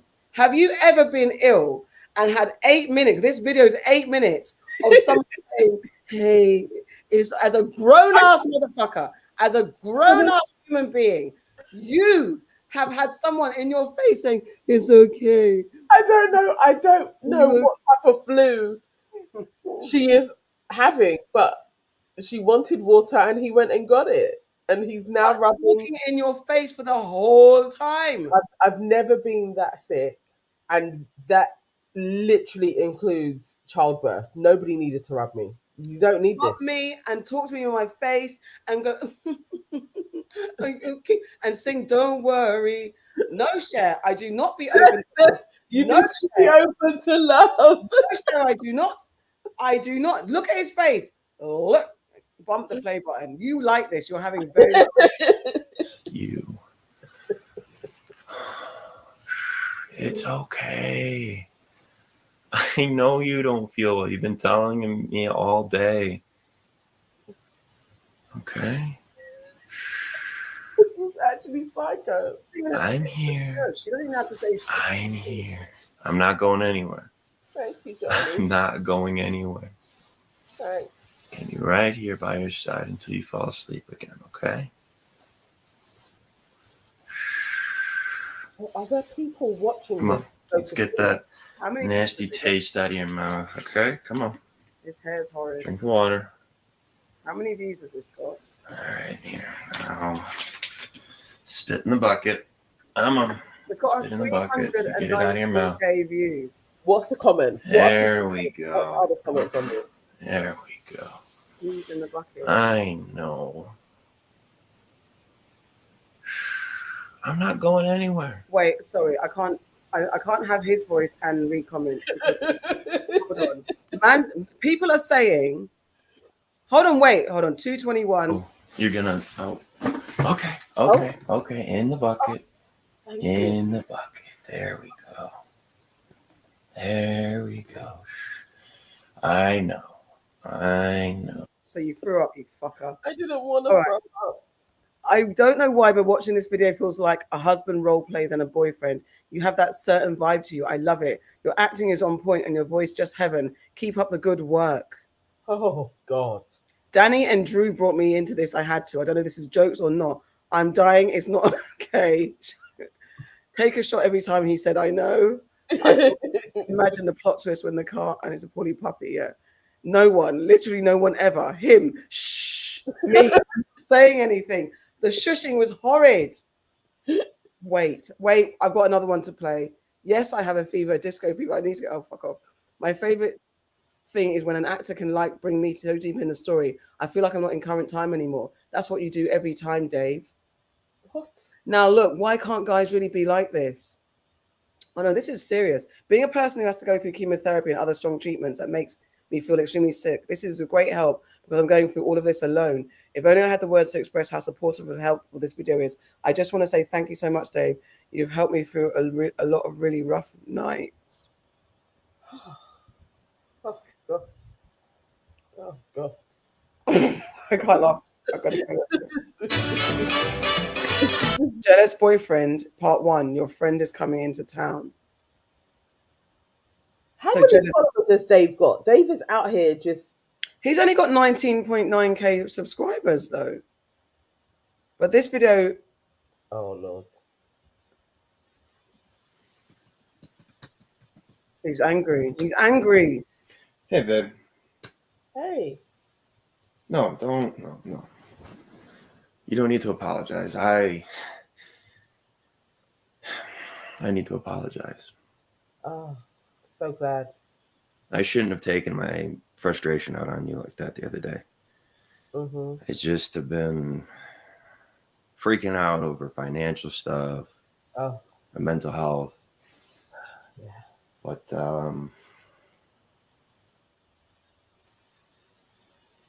I just, it's kind of all sudden, you know, like. I could do this.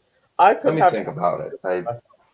Make the bed, Dave. Yes, Elsie. And what's his name? How dare you look like a vagrant? And you're daring to be a jealous boyfriend. You look like a vagrant. Look at your... He literally just said his mental health has been affected by whatever's going on. Fuck off. Oh. It's been a stressful time for Dave. There's so many roles. The unexpected, a pregnancy, boyfriend having a small argument. Let's see him argue.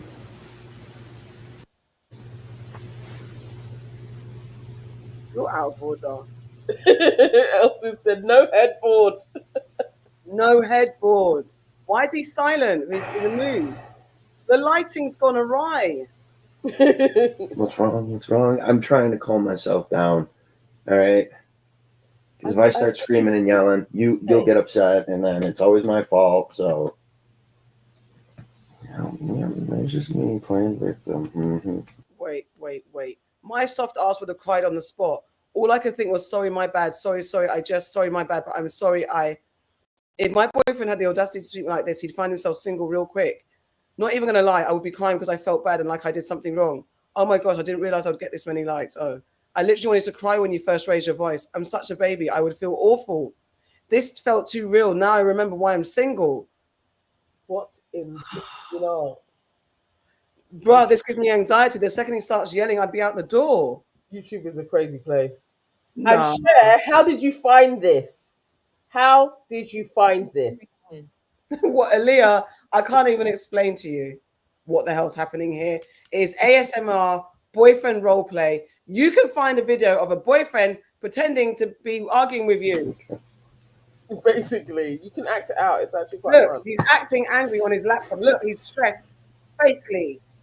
This is fake. Look, he's actually upset about nothing. Yeah, it's always my fault. Yeah, it's just always my fucking fault. Yeah, it's just, it's always Dave's fault, huh? Yes, it is your fault, you bastard. See, I'm arguing back. A fight because it's stupid and it gets nothing done. So please just give me some space, all right? Come here. I love you. No, just give me. What? He loves you. All right, that's it. I'm done. Guys, go to bed. Go to bed. Look, we've got to have our closing. Our closing guy. I'm finding him. Hold on. Was it? This is weirder than the ASMR boyfriend talks in his sleep videos. Whilst you're looking for your friend, boyfriend talks in his sleep. Don't be stupid. What is wrong with you guys? What do you mean sleep talking? Boyfriend ASMR sleep. Let your boyfriend cuddle you to sleep in his relaxing sleep aid. Boyfriend talks to you in his sleep.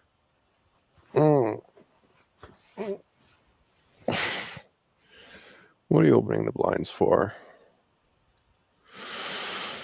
What do you mean? I know what time it is. What, you'd have this on in the background? Good movie, but a fun movie. Yep. If you know what I mean.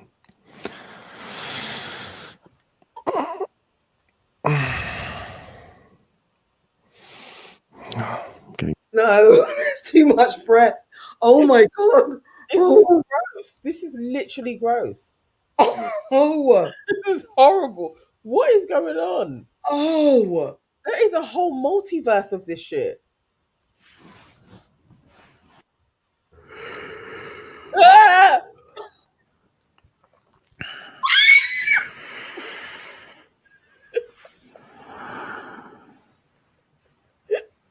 Why? No. Oh, what was that? No. Shut up. Kissing. Shut the fuck up. This is my new ASMR video to fall asleep to at night. It's perfect, gentle, quiet whispering, soothing words, and a great length. Really appreciate this audio. This is top notch and has helped me get to sleep last week. Thanks for what you do. No, this is wild. This is actually crazy shit, and I cannot believe people are really clicking on this and being like, "Oh, I'm gonna go to sleep now." My god. The little monologue of you saying we own your heart, and then the nicknames. Never felt this many butterflies. ISTG. Folks are lonely. They listen to it every single night. It's a lonely time. This okay, go to our guy because this is I don't even know what's happening. The thing is, I think he ain't been posting. I feel like this is the Farrah's she's got work. Sorry, buddy. Buddy's like, I just realized, even though I love her, but yeah, she had work. So I'm gonna have nightmares. You're okay. You're gonna hug your real man. I'm gonna go to bed having all these nightmares in my head. Put on Dave. Let him soothe you. Let him. Dave. There. It's okay. This is very. Is this sad or is it okay? Though, to be fair, is it okay? It's sad. It's sad. I think it's sad. Innit? It's sad. Okay, here we go. Our resident. Every time we close, we see Shaquille Romero. Let's see what words of wisdom he has for us this week. Oh, all right. Oh God, I can't. You've given me ick. Where's it? The mute button. I can't find the thing. It's at the bottom, at the right there. No, it's not on my screen like that. There we go. Sorry. We always watch it twice anyway. When they're building something, so I want her to come and build along with me. Rather than getting in the way, babe, come on the way. Let's go.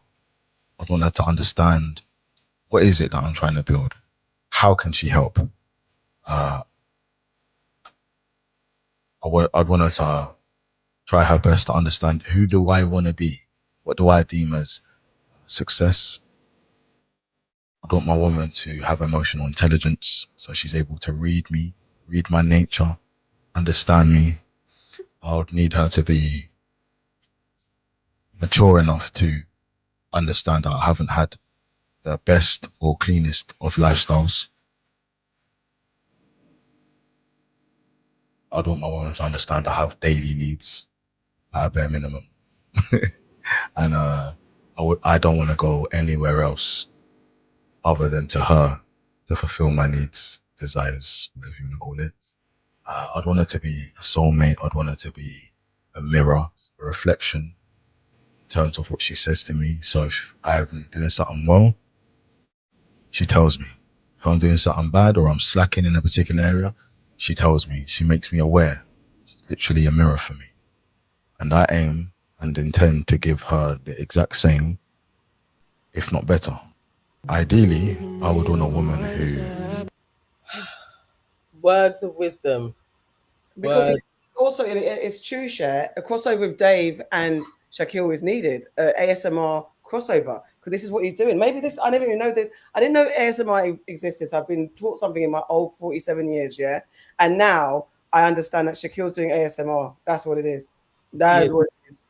It is way too much music, though. Like, it's too loud. It was very unnecessary. Yeah, I don't know why. You need to come and join the trenches and indulge in the winter arc. The winter arc is a time where us men are in the gym early, hood up, not really indulging in much conversation. We just focus on our goals. We go back to the drawing board, we plan. We go and learn new blueprints. We set higher goals and we execute them. We set new strategies and we execute them. We don't have time for pointless conversation. We don't have time for pointless link-ups. We don't have time for anything that is not going to benefit us in this life and hereafter. In the winter arc, we're going to learn things that we wished we learned when we were young. In the winter arc, I'm going to show you things that we wish that we were taught through 6, 7, 8 years in the education system. I'm going to be teaching you and showing you inside the trenches. Every single boy, every single man of age needs to come and join the trenches. This is going to be a place of so much value. Every single man needs to be in the trenches. Stop playing around. And by the way, it's free. So come and join now. I'll see you on the other side of the trenches. There's a waiting list. There's a lot there. There's a lot there. There's a lot there. Body baby, good night. There's a lot there, because if I could trust what you're teaching, why not? Men need help, boys need help. But you're going to teach in this gym session with your hood up all the things they learned that they missed out in primary school. Yeah, because he's a great teacher. He's teaching the ladies how to be great lovers, and he's teaching the men how to be men. But how come women are paying for insights into men, but men get to ride for free? What does he offer women for free? I don't know. I don't think so. Oh, Cher said to Ross. Go down there. There's a waiting list. He made sure people know. He did it with a little. There's a waiting list. Yeah, like a little bit of swag. I can't with this guy. I mean, do you know what? Yes, if you want to teach men to be men, but I don't trust your methods, mate. I don't. No. And Cher, you're getting brainwashed because you're saying, "Ooh, beard is bearding." You're starting to fancy him. Cher, you've taught me a lot today about who you are. Join the fortress and tell us all about it. Yes, join the fortress. Yes. But yeah, all right, guys. This has been a very derailed news and nonsense. I've learned much today. Thank you so much. It's been wonderful riding with you. Actually, news and nonsense. This is literally on the nonsense that came through. Wild stuff. Wow. Lots of nonsense. Don't forget to share this. Don't forget our main show in the week. Don't forget Labrish every day at 1 p.m. Yes, 1 p.m. Monday to Thursday. I think we're sticking with a Friday, aren't we? Yeah, I think we look, if we ever do a Sunday, it's because we're so damn busy. We have to do a Sunday. We don't want to let you down. So we'll stick to Fridays until further notice. I'm glad you've had fun, Cher. You have just opened my eyes to some things. if I become an AS, imagine now I don't need a man. I just need to listen to ASMR.